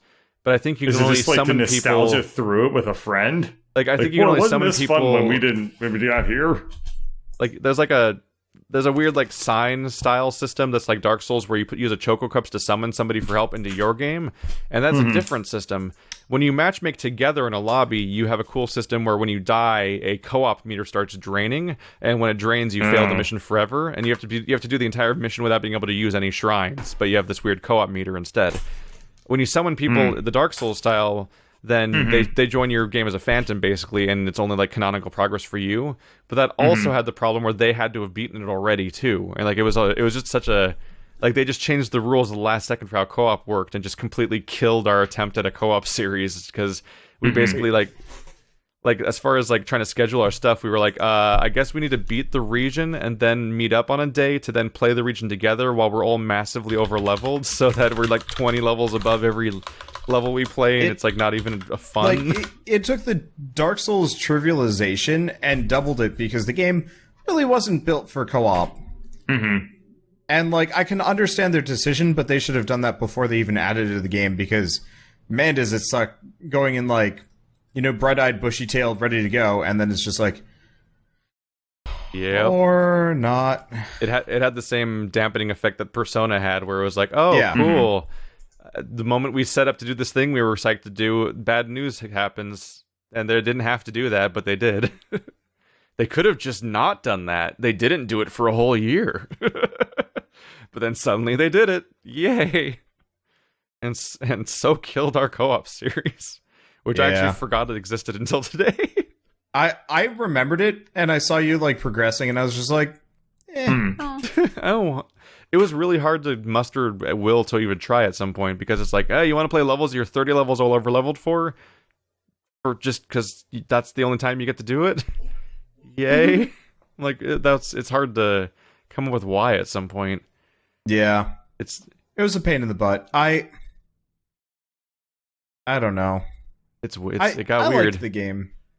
It's a fun game, but like the weird padding issues make it not a great game when it should have been. Yeah, because like it's the boss fights are cool, and that's the only reason I can think of for why there's so many levels is because the number of boss fights. But maybe just put more than one boss fight in a level. yeah. I really liked fighting the Sub-bosses, lightning main bosses. dog or whatever it was, and then fighting the you know, there was kind of that Nioh. Nioh, and then you fought the other guy later, who's barely even a boss, which was like, come on, like, don't just give us a regular person to fight. That's Unless- Lightning Bana dog, like- Muneshige? yeah, Inu Rai or Ryunu or yeah. something. It was. These are names, but I've also got a minor qualm to bring up for a game that there's not a lot to talk about it, but I just wanted to address it real quick. I think in the past we've talked about Let It Die, which is like yes, it's a really weird game because it's like a vaguely like Dark Souls crossed with Dead Rising game where you're just grabbing shit and hitting people with it and hoping things work out half the time and sort of scavenging and making do with what you have and things like that. That game, is best not beaten by people is the issue. Basically, as you progress through the tower of that game and the progression it has, it sort of morphs into different games as it goes on. Like you're still playing the same game, but its focus keeps shifting on what systems are important to it in a way that's kind of Brutal nasty. Legend. Like I would recommend everyone who has a PS4 right now download Let It Die for free because it's free, and try to beat the first 10 floors, beat the first major boss, and then pretend it's over. because that part's fun. Exploring a bunch of random floors and the different generations and try and do it without ever dying, because dying means you have to kind of reset or pay certain penalties to get your character back and things like that. And like scavenging to grab whatever crap you can find as all your weapons are breaking, like that stuff's fun. But as you go on, like I've gotten to floor 23 out of 40 now, and you hit a point where the bosses just do ungodly amounts of damage and take an incredibly long amount of time to kill. So they feel like really crazy Dark Souls bosses, right? But the problem is that the game has these roguelite-ish type things where you can't just do the same boss over and over again because there's penalties for death that are super severe. The idea is you're supposed to basically straight up lose your character. So if you want to keep your character, you need to pay like tens and tens of thousands of gold that you farmed up in order to revive them, or go all the way to the floor with another character you've also already leveled up to kill yourself to get your body back, but then you also have to refarm all of the gear on your character. But on top of that, if you want to have good gear for the fights, you have to have gotten a random blueprint somewhere, because you can't get them at guaranteed spots. You have to turn in that blueprint, research the weapon, then get all of the individual materials required to get each individual rank up of the weapon for like 8 times to get to like the tier 2+4 version of the weapon, like crazy hoops to jump through.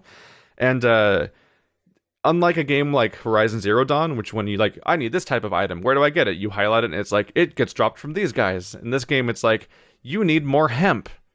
Good luck. You've explored like 23 floors, and those 23 floors have like 60 different rooms and like 7 different bosses, and you're like, who drops these things? I don't know. And what did you need that for? A bow or something? Like, check out the barely existent online community. Maybe they can answer your questions on the Reddit. If you want to know what you can use hemp for, you can use it to make ropes, you can use it to make shirts, you can use it to make all sorts of fun little products. It's got some really nightmarishly specific and what things. you would need that for, like weapon wise. You can make paper with hemp. Hemp's for armor. There's armor. You have to upgrade all your clothes individually and your weapons. But a lot of the stuff is like, a lot of the stuff's really awkwardly specific. Like, oh, you want black wolf metal? You need to specifically kill this one boss on this one floor over and over again and hope he drops it because it's the only source in the game or something like that. Oh, like, it's a game that hits you over the face with these roadblocks of progression, but also gives you no tools with which to really know how to actually figure out how to progress with your upgrades and stuff like that. So it's completely reliant on a community, but the community is not that big to begin with. So like oftentimes trying to answer questions about how to proceed is almost non-existent. But even when you figure out how to get the thing, the farming involved is like a nightmare. And so it quickly goes from being this fun scavenging game where you just make do with what you got to being a game that's like, no, you have to be super prepared in advance with all these crazy things. And if you ever die and fuck up, that means you have to go get everything again. And so it leads to people doing like what is the equivalent of like shooting the Hellkite dragon in the tail over and over again to make his tail fall off in Dark Souls, like that kind of tedious crap, but in the form of like going to specific floors and farming specific mushrooms. Because then you're like, well, this mushroom makes me multiply my damage, and this mushroom makes me invisible. So if I turn invisible, I can hit the boss so much that he'll die before he ever fights back. And I'm like, well, that's also not a good game. Like, your fix for the problem is to make the game really unfun. And so, like, I can't even picture how many people start this game and then finish it, because it becomes different games that you would play for different reasons over the course of that. And I don't know why anyone would be I can't imagine how many people are the person who would like all those different goals the game has over the course of its campaign. Because it just appeals to different people over the course of it. It's weird. Like, Binding of Isaac shouldn't have Dark Souls bosses. No. Because Dark Souls bosses are things you want to fight over and over again until you get it right. But if you fail once, the penalty is catastrophic. And that's what this game is. It's a nightmare. It's like, oh, I failed I failed against the 23rd floor boss once, and it cost me half of all the resources I have. So I could do it one more time, basically. And I'm like, this is a terrible direction to go in, man. Man. So that one took a turn, and it's not great. Did you know the Constitution was written on paper made of hemp? Did not know that. I probably knew that. I don't think that's true. At some point. What actually killed Let It Die for me, I did like 7 episodes, I enjoyed it, and then I got one of those like kind of NPC player invaders, which was fun. They have invaders? Yep. Really? Sort of. Why? What they do is they take a copy of somebody else who's died in the dungeon, and they port them over to your game As a zombie. as kind of a zombie, and Okay. But they have all their stats. It's like and how their gear and bloodstains stuff. generate in Dark Souls, except instead of being a bloodstain, it's an NPC that attacks you. That is a copy of that character. So if they're highly outgearing you and everything, then they're going to be so I had your one guy. ass. He was totally naked except for a baseball bat, and he one-shot me. Yep, Did that he can just happen. have the baseball bat of power or something? What was going No, on? he just was He a just higher level than me, Yeah. and There maybe are it was straight an up things upgraded that can baseball one-shot bat. you in this game. I wonder if people would let their characters die intentionally in a level. There were or benefits something to like it, that. actually. Yeah. What? If your character kills other people in their games, then you get rewards. Yeah. You mean Oh, your nice. corpse? Yeah, like the Yeah. idea of it is actually really cool, but the execution is... It's They just didn't inventive but enforce balanced power terribly. levels. Yeah. Like here's the really bad part about how that's balanced, Wander, is that as you get to future floors in the game, you unlock new tiers of fighters. Like your starting characters can only hit level 25, and then they're capped out forever. But as you as you progress through the floors, you unlock higher tiers of fighters. So you'll buy a higher tier fighter, which both has better starting stats, more bag space, and also a higher level cap. And that's how the progression works in this game. But when you unlock a tier 2 fighter for the first time, you also unlock tier 2 haters. And so on. So like every time you unlock higher level characters, you also unlock higher level invasions. And those invasions don't care what floor you're on and what level your character is. So you can unlock level 100 invasions that will attack you on the first floor on your brand new character. That's horrible. Yeah. That's so The game's a badly. mess. The That's game's a mess in bad. ways that are not immediately clear until you proceed further with it, and it just continually starts breaking itself in more and more fascinating ways. I'll say it again, it's worth picking up because it's free to just play the first 10 floors, because it's different and weird and memorable and crazy. So like beat the 10th floor boss, which is the first of the 4 major bosses that has its own cutscenes and story and weird lore and nonsense that's really amusing, and then just stop. Because you're going to watch this game burn if you continue. It's going to piss you off because it just gets too weird and it starts contradicting its own values of what seems to be what it wants the player to like in the first place. And I can't imagine how many people can adapt to every turn it takes and still like it. It's weird. It's a weird game. All right. So now viewer questions. Yeah, I'm trying to find the one I saw before because this one's like full circle. Like it's been a long time coming for this question in a weird sort of way because it calls back to something that we almost set up and didn't quite follow through on in our previous podcast like a year ago. Oh. So Is it, when are you going to upload the when are you going to do episode 3 of the old podcast? so Arrow wants to know what our funny. favorite genre of music is. Oh yeah. Remember when we did that for a while? Yeah. So for background, a super long time ago, I was like, hey, let's talk about music on the next podcast. So we all put together like 10 song playlists of that were not necessarily our favorite songs, but to represent our interests in music just in general. And I was all prepped to do that, and then we didn't record a single podcast for like 2 months, and then we just never acknowledged it again. Yeah. But those playlists might still exist. I could probably link those on this the one. playlists are up there. I remember. Yeah. I remember the content of them. Yeah, I think I could. To a I think I point. could link those in the link dump on this one or something.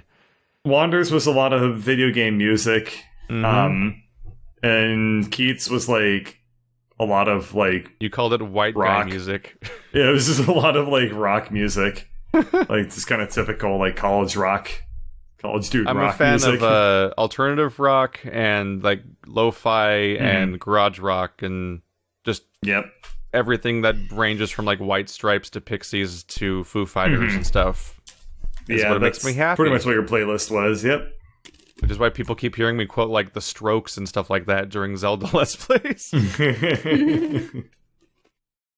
Fun when people pick Last up on it.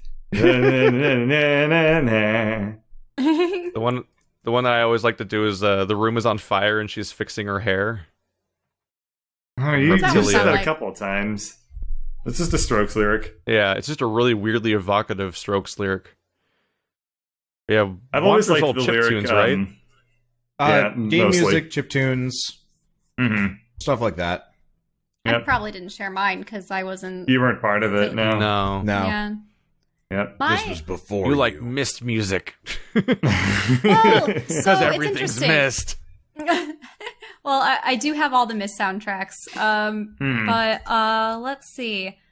When it comes to, like, aside from game and film soundtracks and such, when I was young, I grew up with a lot of like oldies, and then I think we had already talked about Enya, which was funny. But I think now I actually like a mixture of, it's sort of like electronic dance, but with voices, like of the like ethereal like ladies singing over it variety.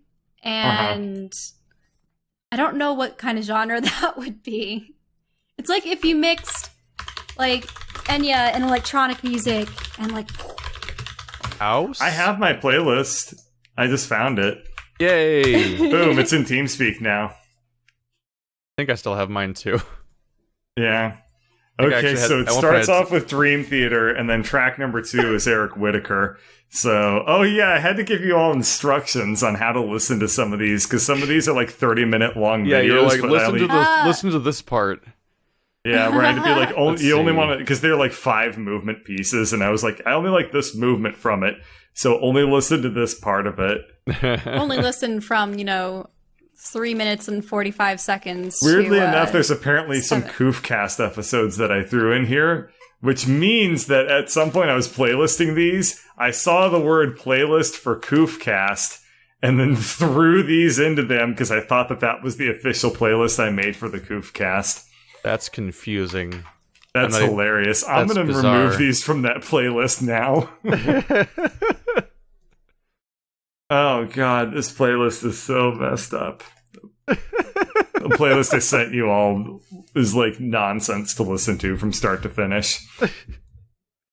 I remember when I gave my brother a Dream Theater album for his birthday Which one? because he was listening to metal and stuff all the time. I think it was their greatest hits album or something, like a 2-disc. Yeah, And he was all excited to get a metal album, but then he was like, he stopped listening to it almost immediately, and he was like, I thought they would sound less gay. I'm like, oh, okay, Which is hilarious because your brother. because he's gay now. yeah. Wait, Also, what? Let's not talk about that on the podcast, but I do want to ask some very interesting questions about that. But I think Keith will get really mad if I ask those questions. Well, there was Anyway, So with my brother, there was an ongoing thing with music where if I ever recommended any music to him ever, he would immediately hate it. Insult it. Yeah. But if I was subtle about it, it would turn around over time. So like there was I got a Rise Against album because I knew he would like Rise Against. I was absolutely sure he would like Rise Against.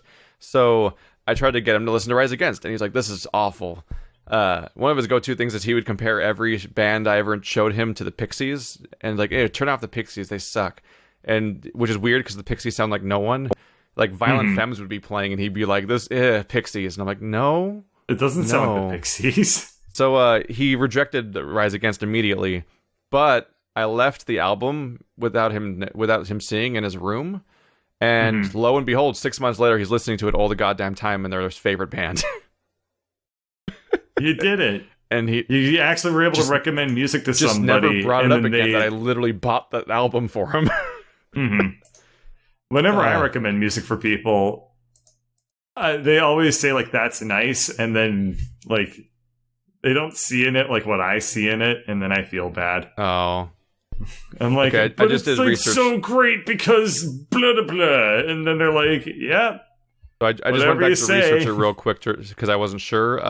So to answer your question, it was the Appeal to Reason album. I think is their Appeal to Reason? I think that's that's a like their- Dream Theater album? No. Oh, sorry. That was a Dream Theater question, huh? Yeah. Oops. That was the Rise Against I was album. going to say, like, I've never... That's the like, one that I've heard has every Savior Dream and Theater re-education song. through labor and stuff like that. Okay. Yeah, turns I used to around. really, really be into Dream Theater and, like, progressive metal. And then, I don't know. Can't listen to it so much anymore. I guess there's only so Too many loud. 15-minute songs I can listen to of people being like, the dragons are coming or whatever before I just kind of, like a couple of those are really cool. And then after a while, I just stopped caring.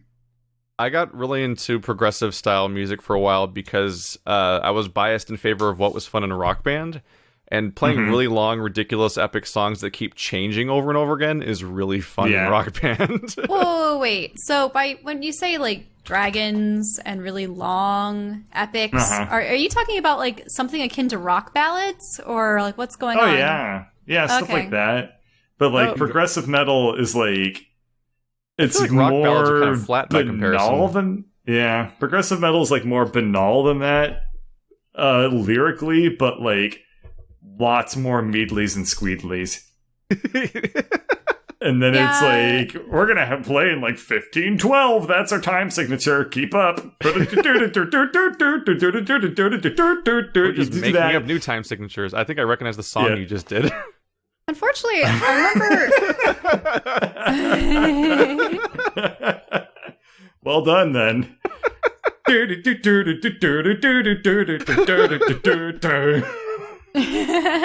Oh, God. That's like what progressive metal sounds like. And then you just stretch that out for like 15 minutes and then B15 and you're like, yes! Just listen to 10 different remixes of YYZ and you've more or less got the genre. Okay. Damn. Yep. It's interesting looking back at my old CDs from the 90s whenever I go home, because I realize that they all have those little pamphlets on the inside with the lyrics to the songs. And how they always follow the same structure of, you have your initial set of lyrics, you have your second set of lyrics, then you have your chorus, and then another set of lyrics, and then a chorus twice over, and something that alters it, another chorus, and then the end. And it's Jill, who was your favorite Backstreet Boy? Was it Nick? I think that's funny because the only action figure I have from the Backstreet Boys was the Burger King. They actually wanted to be superheroes. Like, they had their own comic book series. And so I got this answer is everything in it, but nothing that I expected. So the only action figure I do have is actually the one of Nick, and he was a ninja with a magical staff and goggles and a ponytail. I liked him when he was a mummy. Which one? He was better when he was a mummy. There was a Nick in the Backstreet Boys? Yeah. Was Nick the blonde? Nick Carter. Oh, Jesus, Nick Carter? Yeah, it's he was in the brother. Backstreet Boys?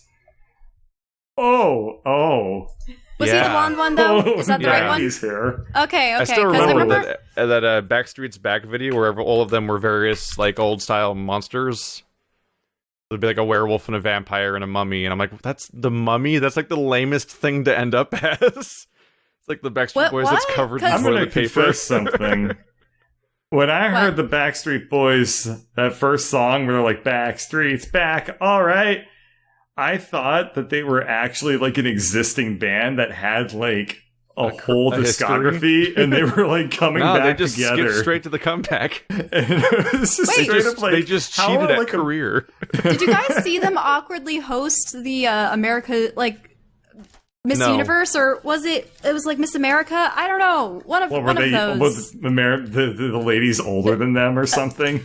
No, they were older than the ladies, I think, at this point, because I think they're all in their, 30s I mean, they've or all 40s got to be now. that one 40s, NSYNC right? guy's age, right?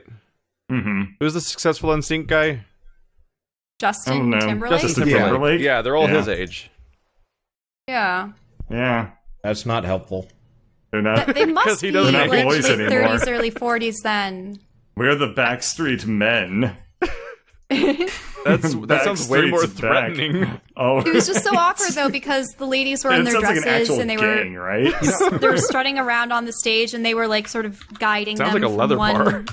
I really want to see like one of these boy bands or whatever years later, and like what do these guys do? Because like you can't. You can totally look it up. They host a lot of them SNL. were in Like, half the time rehab they for like disappear. 10 years.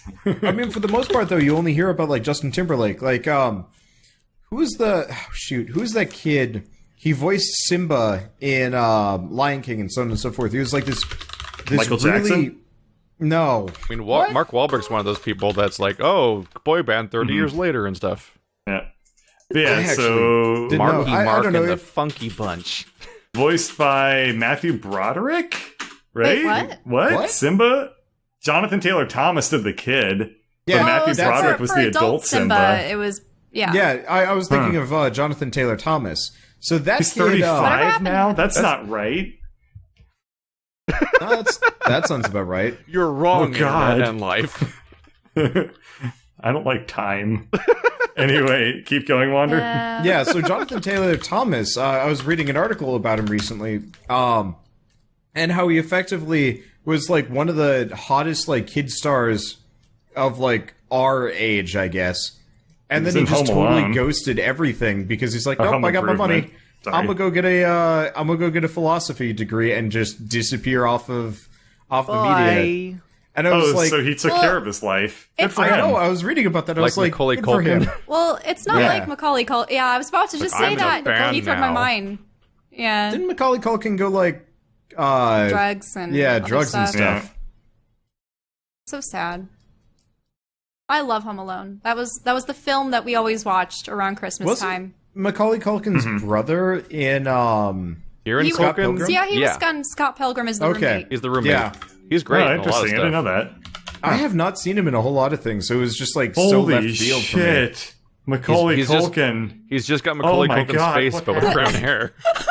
It's like when, Oh my it's like God. when we, Same bird. it's like when we all suddenly discovered there was another Olsen sister, and she was Yeah, talented. and she didn't suck.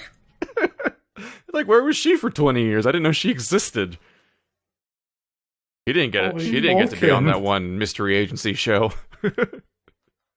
This Oh, is all no. wrong. I had those on The VHS world as wasn't a supposed kid. to play out They're this real way. bad. I'm just listening Listening to Bird freak out is lament. great. Hey, Bird, His when you turn existential 30 again? crisis. When do I turn what? 30 again? Couple Oh. years probably. What is it? A couple of years, yeah. You want to feel old? Like, now the Star Wars special editions are as old as the original movies were when they came out. And they still have the bad CGI animation. I like the old animatronics. Of course you do. Yes. Do they remind you of Surprises. Mist? No one. My favorite thing is when it's stilted and awkward. But no, the special editions Do you are have any actually more? objectively I don't worse. know. Did that So the- actually answer the question? Did Just- anything the that we question just was talked just about the answer question the was question? just genre. There was more favorite question. genre. I There's don't more know. of that question next. I like. okay. I listen to music for so many different reasons, and I'll find genres and like listen to the shit out of them, and then just abandon them like a couple months later. Oh, yeah. Like I was on a skip big around. '80s kick for a while. You know, Oh yeah, just is I was what it listening is. to a lot of glam rock recently. Oh, glam rock's fun. Yeah, I've listened to a fair bit of like Twisted Sister and stuff like that, like a couple of years ago. Like when I hear I've got a something, little I try to sneak. find how it works, and I try to think like what is the merit of it, and like find it, and then I just learn to appreciate it, and then after a little while, I just get bored of it. Your music siler. Kind of. Oh, Music is my plaything. Just rip their head open and steal its power and then abandon it. Yes. I will learn why you must Soon, be. I will just- make progressive reggae. I just have an iPod with like 3,000 songs by like 500 different bands, and I just shuffle. That's an Nice. awesome question. Bird, if you could conceive of a type of music that has not been created, what What? would it be? Oh, if that I had a mean? good answer for that, I would be able to like make a lot of money, I'm sure. It's like lo-fi, but you play it on your head. Also, what makes a genre? I'm Is doing it- it right now. Is it the like repertoire of like instruments employed? Is it like the wording of the What? lyrics? Is it the emphasis and the voice? Like, what stuff makes that people a haven't genre? like, done. That's a really good question, and Is it just mimicry, or is there like something I guess the else genre that defines really it? like it boils down to like what the spirit of the thing is, like more so than anything else, and then following it as it changes and like honoring like the roots of that Yeah, it always where starts with a your cultural stuff thing. came from. Yeah, I think the genre is really like you analyze Like it the same way you juggalos. understand like culture. Yeah. Yeah, like juggalos Wait, what's that? or like punk. Oh. Oh, Oh. What? Yeah. Shell, have you ever heard of Insane Clown Posse? No. I've been Shell? sheltering her. Boy, do we have stories for you about audiences throwing poop at the stage. There's this band called Insane Clown Posse where they're... Okay. Do they dress like clowns? Yeah, kinda. They're like clowns if the clowns were in a Mexican gang, I guess. I always thought it amazing that Sting, like, sort of, their style just resembles, like, goth clowns. I don't know. It's just... Hold on. From the police? I need to... Yeah, the British guy? From Dune? Looks like a goth clown. Okay, here. Really No, the band! Aren't they called Sting? Oh, well, there is a... Is there... What? All right. What am I looking I've at? never heard of a band called Sting. Really? When I search band Sting, it just gives me the musician Sting. Yeah, I get So it. this is Insane Clown Posse. Okay, that's the Insane Clown... No, Kiss! That's what I'm thinking Oh. of. For Oh. goodness sake. I'm sorry. Okay. I was going to And say, then- like... But yeah, so... These are juggalos. The most, like... Oh my god, I'm getting WikiHow again. Wow, it's all wrapping around on itself. Is there a This is- WikiHow for juggalos? WikiHow to WikiHow juggalo? to be a juggalo. Oh, I gotta search Oh this. my god. Oh, hey, yeah, how did I mess that up? Yeah, Sting How to be a was... juggalo, 12 steps He was of in Dune, pictures. but wasn't he also part of a group? No, Who, never Shell, I have Sting? no idea where your brain He is was in going the with this, and police. it worries. Oh, okay. But we've No, I done was thinking Who of does Kiss. the art for I'm WikiHow? sorry. a brilliant man with a lot of time on their hands. This is a WikiHow article. It's basically listen to the music. One of the steps is to drink Faygo. And go whoop whoop. I feel like whoever did this specific thing was definitely just feeding on, like, internet joking. Oh no, I think that the person who does the WikiHow art is extremely aware of the fact that they're a giant meme, And they draw There's some- horrifying dogs. and they draw like the most unnerving looking people and dogs. Hey, here's a question.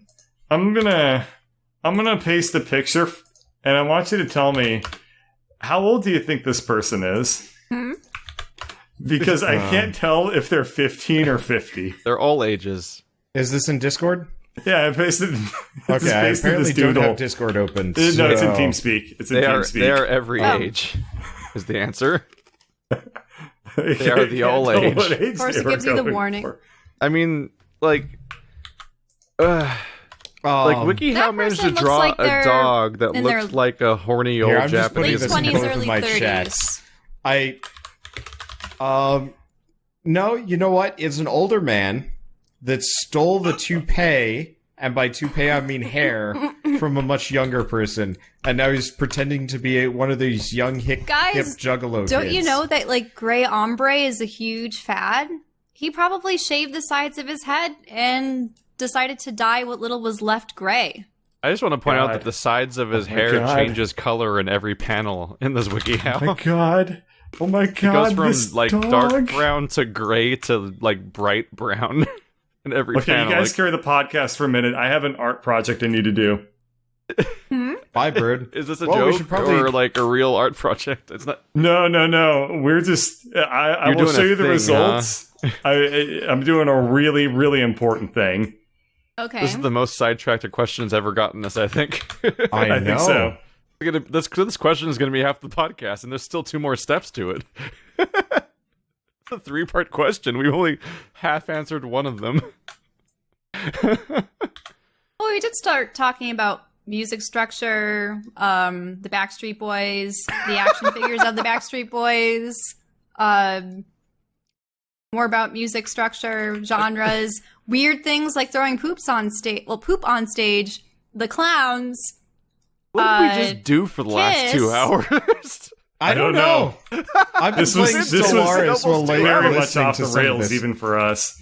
Yeah, we talked Okay. about video games in the beginning, and then it's just like, all right, well, we've done our duty. Ryan's Goodbye. going to lose his goddamn mind trying to make time codes for this. Okay, so here's what were the the image that I'm currently altering. I Okay. looked at this dog and I realized something. This dog is framped. Wait, the dog is what? Framped. What's Let me Fran? sh- From Dark I'm Souls. seeing framped in everything right now. serpent. Yes. From what? And I will Bird's show been in you. this- Bird has been in this really weird head place. No, What? here's what I've done. And tell me you don't see it now. Okay. Yeah, I see it. Whoa, what? You. What happened to its ears?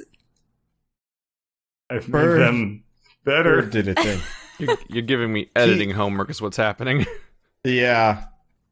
I feel bad for the live audience. They're just like saving so many what are they pictures even right now to talking hopefully insert into the podcast. I'm throwing them into the chats, but like, oof. Is this Maybe a you wanna creature that you skip fight this in one. Dark Souls or something? Yeah, it's not a dungeon. It's It's a friend. Frampt is the jowl master. Okay.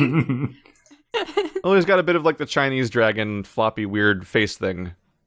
Mm-hmm. Was I just racist against dragons? Think so. Someone in my You chat were. Nah. was racist against the French. Because Well, they said French. Well, you don't need to looks bring that in French. here. Well, there you go. What are we doing? All right. Okay. Well, Yeah. the question there was more to the question, yet more, or He was also asking pertaining me, to what is music, the or- importance of music in a game? How much can a game improve with an appropriate soundtrack? How much worse can it be with a bad soundtrack? What about no soundtrack I would at say all? that I might Music's be a little bit very biased, but I would say that music is almost 100% integral to the experience of the game. Yep. Minecraft would be way shittier if it didn't have such good music. Yeah, if it wasn't for C418, I think specifically he running made about that with game. silence and ambient sounds, and that would just be bleh. yeah, I was Yep. playing a game called Signal from Tolva last night, and the music was good when it played, but it was also Meh. quiet. Mhm. So like, there pretty much was like nothing, and you're like wandering around this just empty landscape, and it's just like, man, I am doing nothing with my life or anything for that matter. Yeah. Also, it's nice when there's a song and there's a tune that you can latch onto, but when you're immersed in the game enough, it sort of fades off, and you're like concentrating on something else. But then you hear it again later, and you're like, "Oh yeah, awesome!" Light motives. I mean, music makes Undertale. every Sonic game like 80% better. Because Yeah. True. you may be having to suffer through chasing after Chaos Emeralds in a magical pumpkin land as a gliding echidna and having no idea where to go for 40 minutes. But hey, really cheesy, weird rap music about what you're doing right now is happening, so that's interesting. Like a different rap song about Knuckles plays in every Knuckles remember- level. And I'm like, that's Do you amazing. remember that old rumor where they said that Michael Jackson made the music for Sonic 3? What? Yeah, there was an old rumor that they said that Michael Jackson was the person who did the soundtrack for Sonic 3.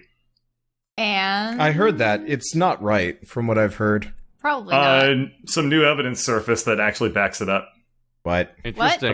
Apparently, what happened was he did a lot of the like really early core ideas, like sketching stuff out, and then later on somebody else came along and realized a lot of its stuff. But like, there's actually like apparently like some decent amount of like validity to the theory now. So weird. the game that so Sega puts out Michael Jackson's Moonwalker a couple of months before they're launching Sonic 3, and like Michael Jackson was apparently like just so happy with how Moonwalker went that he like flew out to the Sega headquarters, and like while he was there they he actually worked on this project with them. Yeah, it That's says the in gist of like the theory. In 2005, former Technical Institute director Roger Hector stated that Sega brought in Michael Jackson to compose music for Sonic 3, but following allegations of sexual abuse against Jackson, his involvement Yes. was terminated and his music reworked. Yeah, that's basically what happened. But that was kind of mind blowing to hear about, because I thought like that's just bullshit. That would never happen. Yeah. And was wrong. It's one of those weird things where, like, if there's no evidence for it, it's really hard to prove because it gets into that weird territory of Doom, where like they could just be kind of ripping off music from a popular artist as opposed to actually involving them. He sang the theme for Free Willy. Michael Jackson did? Yeah. Never underestimate Shell's love for everything old. You guys never saw Free Willy? Old people, rocks, dirt. I don't think I've seen Free Willy a single time since I was 8. I don't So, think what's I've your seen- opinion on Petra? On what? Petra. Tetra? Unfortunately, Petra. I don't. Petra? Yes. Okay. The city of stone in Jerusalem. Or not Jerusalem. I mean, I knew that What is it? Petra Israel? is from, like, Peter, which means stone. Jordan. But- That's what I meant to say, not Jerusalem. Never Damn, been. Petra actually is really cool. I don't know where we're going anymore, and I'm scared. I am too. It's okay. Just But yeah, about the love of I ancient think that- things. I love museums.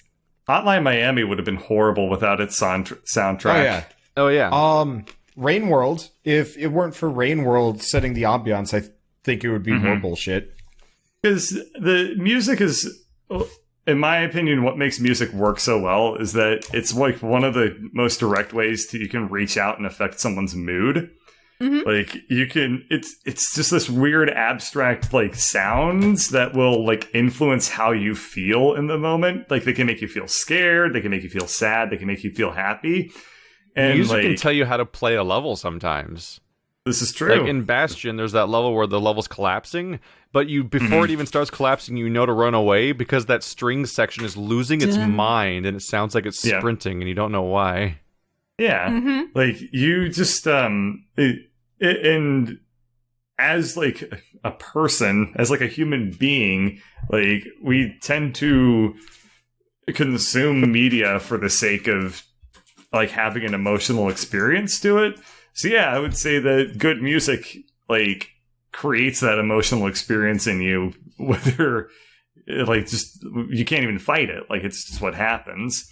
And I would say that like a good soundtrack, just to summarize what I was saying, is totally 100% integral to the experience of a game.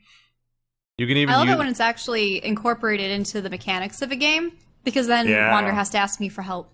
Yeah, I'm not great All at of the Mountain King. you can even use music to help with your theming and stuff like that. Like what is it? You fight the final boss of Dark Souls 3 and it changes phases to a different phase where he starts using the moveset of the final boss of the first Dark Souls game and its theme song.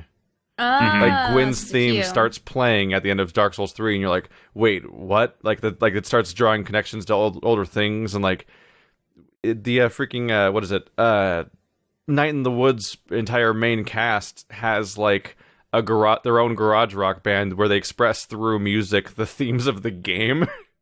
Yep. Like one of the first lyrics you encounter in that playthrough is "I just want to die somewhere else."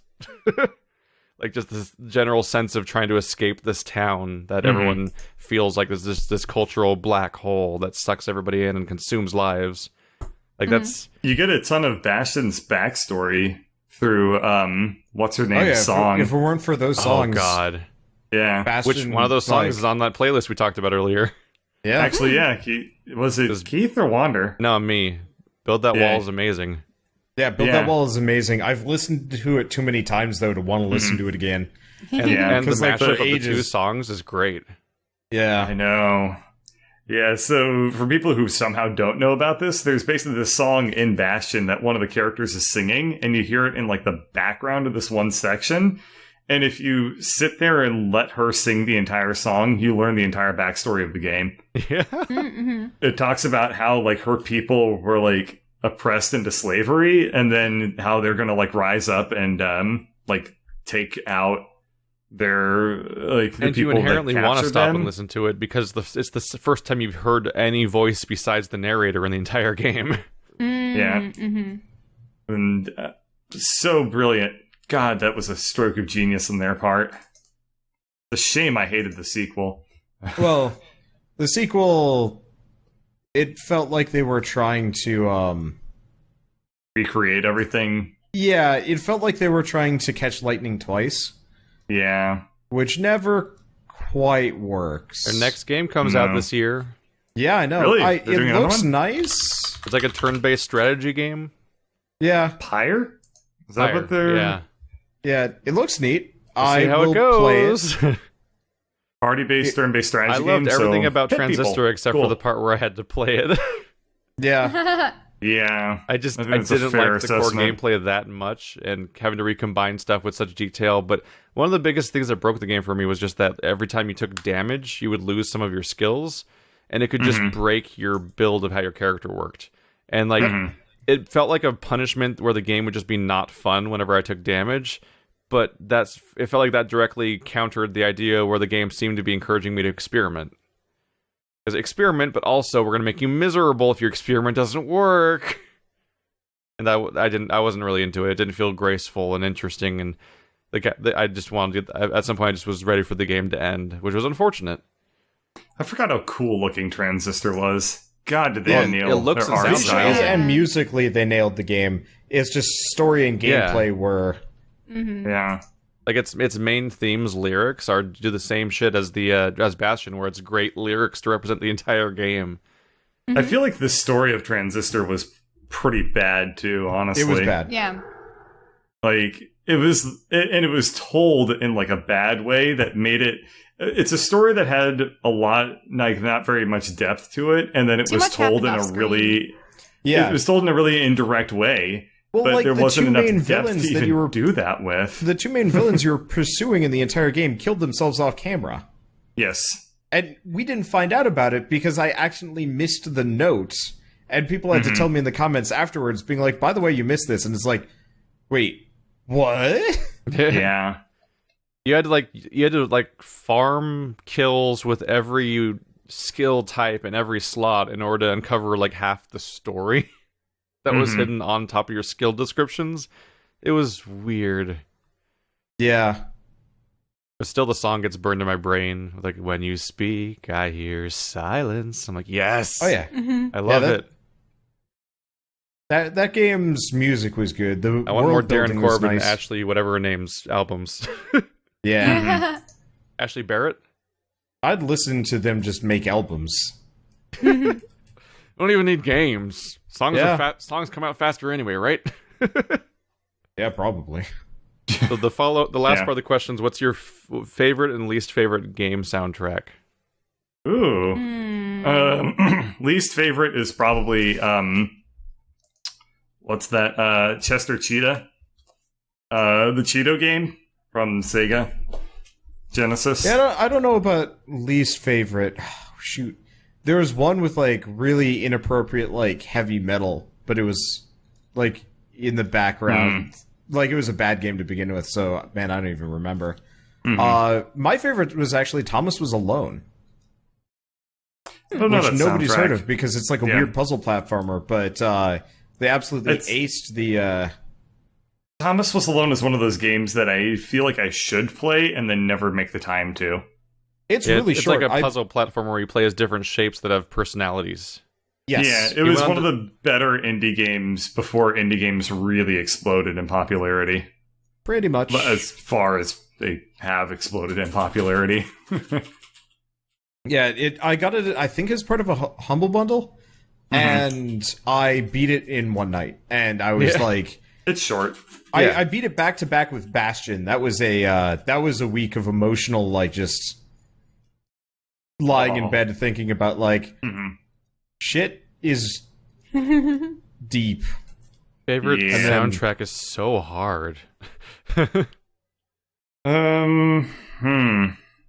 me, I'm probably Journey gonna is still have to good. say Mist, but Oblivion's Mist 3 or good. 4. Because I'm thinking like Demon Souls or Portal or Bastion. Like, there's some really good ones. Journey, I would say, definitely wins in at least a lot of ways, just because it was such an appropriate soundtrack. It fits so much better than any other game, but that's just because the game is literally designed around the soundtrack as opposed to vice versa. Yep. I mean, we saw that panel with Austin Wintory. He said literally, like, they called him up a lot of times in the iteration process and was like, we want to have, like, this sort of emotion. And then he'd be like, well, I can write this song to get that sort of emotion out. And then they would he guided the level design by he solved their finale. Music. Yes, this is true. He did do that as well. Because they couldn't figure out how to do a finale for the game. They couldn't figure out how to end it. That's right. I forgot he said that. That's and weird. He's just like, well, I've got like this, and they they went nuts over it. Oh, that They take his comboed song with- and make a game around it at that point. That's exactly what they did. Yeah. That's actually how Awesome Wintory tends to work. A lot of people What will. other games has he worked on? A lot. A lot of do great Abzu? stuff. Banner Saga. He did Abzu, yeah. He did Banner Saga. He did Monaco. Yeah, the Banner Saga games are amazing, obviously. Mm-hmm. Did Monaco. He did Flow as well, I believe. Oh, Monaco's sound design is great. Yeah, Yep. it is. That was a fun game. That game is chaos. Yeah, it is. The game is chaos. That game is chaos, and I don't feel like I've ever properly actually beaten that game. I feel like I have beaten that game twice, and I feel like I just stumbled over my shoelaces and broke my arm across the finish line. So Monaco is one of my favorite LAN party experiences so far, because not too long ago we got a group of people together in our living room and we were playing Monaco after a series of other games that were less successful. And man, it's total chaos and useless garbage, and everyone's struggling and nothing's working and everyone's just flailing like idiots for a while. But once things start to snap, suddenly everyone's has a process and they're working together and playing to their strengths, and suddenly there's a system, and once that starts happening, that game's really cool.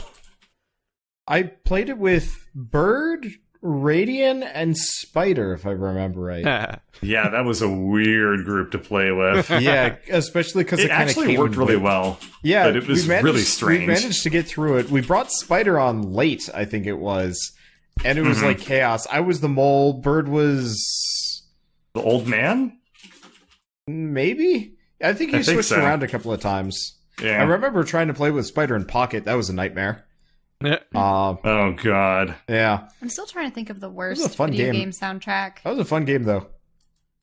There's a lot to pick from. Anything from the Sega Genesis.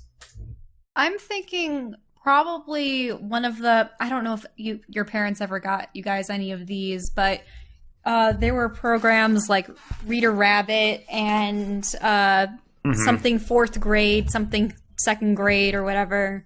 And it would just be essentially a point and click adventure, solving puzzles and whatnot, but usually in different settings.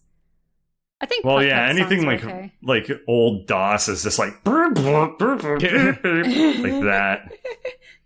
All right, I'm getting pretty hungry. Oh, We're getting shit, fairly I close forgot to, to I think, to mention wrapping Perfect this up, right? Yeah, we're at a very good spot for Wander, you had another story you wanted to tell. Just to We call it only- out real quick. Just to call it out real quick, though, Perfect Dark was special because every single mission was opening in a stealth-ish scenario where you're supposed to try to carefully damn go good through the game. level, and then there's inevitably a part where everything goes to shit. So every single level had 2 alternate versions of songs. It was the stealth version and the action version of the same theme, and it would switch over to the other one when everything went to shit, and it was so good. I did you that in felt the original when things Deus went to Ex as crap. well. It's so good when that stuff happens. All Yeah. right, talk about your poop Oh, well, or whatever hey, it it's is. literal. Wait, what? So Shell and I went to a Thai restaurant, Oh no! and they got my order wrong. Real wrong. So I Well, ordered... They switched our meats, but my meat might not have Yeah. been the meat that he ordered anyway. I so ordered a mild pork red curry, and Shell ordered beef beef pad thai or something like It wasn't. It wasn't pad thai. It was pad kimao. that. Okay. I got hot beef Thai curry. Ooh. Very spicy. Yeah, so I could barely taste it. It was rough. Yeah, well, so the main issue is I was kind of pissed, but, it was still delicious because it's a really good Thai restaurant. Issue was, I just don't handle spicy that much because I don't do spicy that often. My aunt was surprised that my great aunt, that is, was surprised that we weren't like going to request it to be turned in. But the waitress was definitely new. I only turn away food if it's like disgusting or I simply can't taste it. In this case, it was just very spicy, which was unusual for me. But I figured, whatever, I'll eat a spicy thing for once. Yeah, so it made its way very noisily through my digestive system. And at 5 in the morning, we're like lying there, and I can't sleep because my stomach is so loud, being like, wah, wah, wah, wah, wah. Eventually, I'm just like, all right, screw it. And going to the bathroom, and that shit burns, literally burns coming out. Weren't. I was like mild crying because it was that uncomfortable. Aww. Anyway, there's your gross story, Bird. And then the alien sprung out of his chest. Ugh. Alright, so that was one question this time. Send your questions to only one? FourNerdsQuestions@gmail.com, and we'll get to Especially more of them if they're related next to time. Juggalos. And I mean, when you say questions, I mean, should we make a little asterisk that says, please do not ask several questions, just one, or is it all right to have? People can ask more questions. I skip shitty ones. Yep. Because people ask dumb questions, or they ask weird, like, non-questions, or hey, they Wander, make jokes. how's it going? So what would you do if you were on an island with a tree and there was a hedgehog? Yeah, people ask what Wander's going to play, or they make jokes about Bird's name, or they ask the questions we answered last time, and so I skip all those ones. But there's still, there definitely is a backlog now for us to do. Oh my god, there's a scrap mechanic question. There is? Can you make a stable vehicle with no glitches on Scrap Mechanic, says somebody. There's actually a Scrap I've attempted to, at which point he just forcibly puts a glitch into my vehicle because he's like, no, this is the only way it will work. That's the moment that game died for me, was the realization that, it's almost impossible to play it legit. Yeah, we shall. Okay. Next time. See you guys next time. Bye. Bye. SoundCloud.com/4nerds.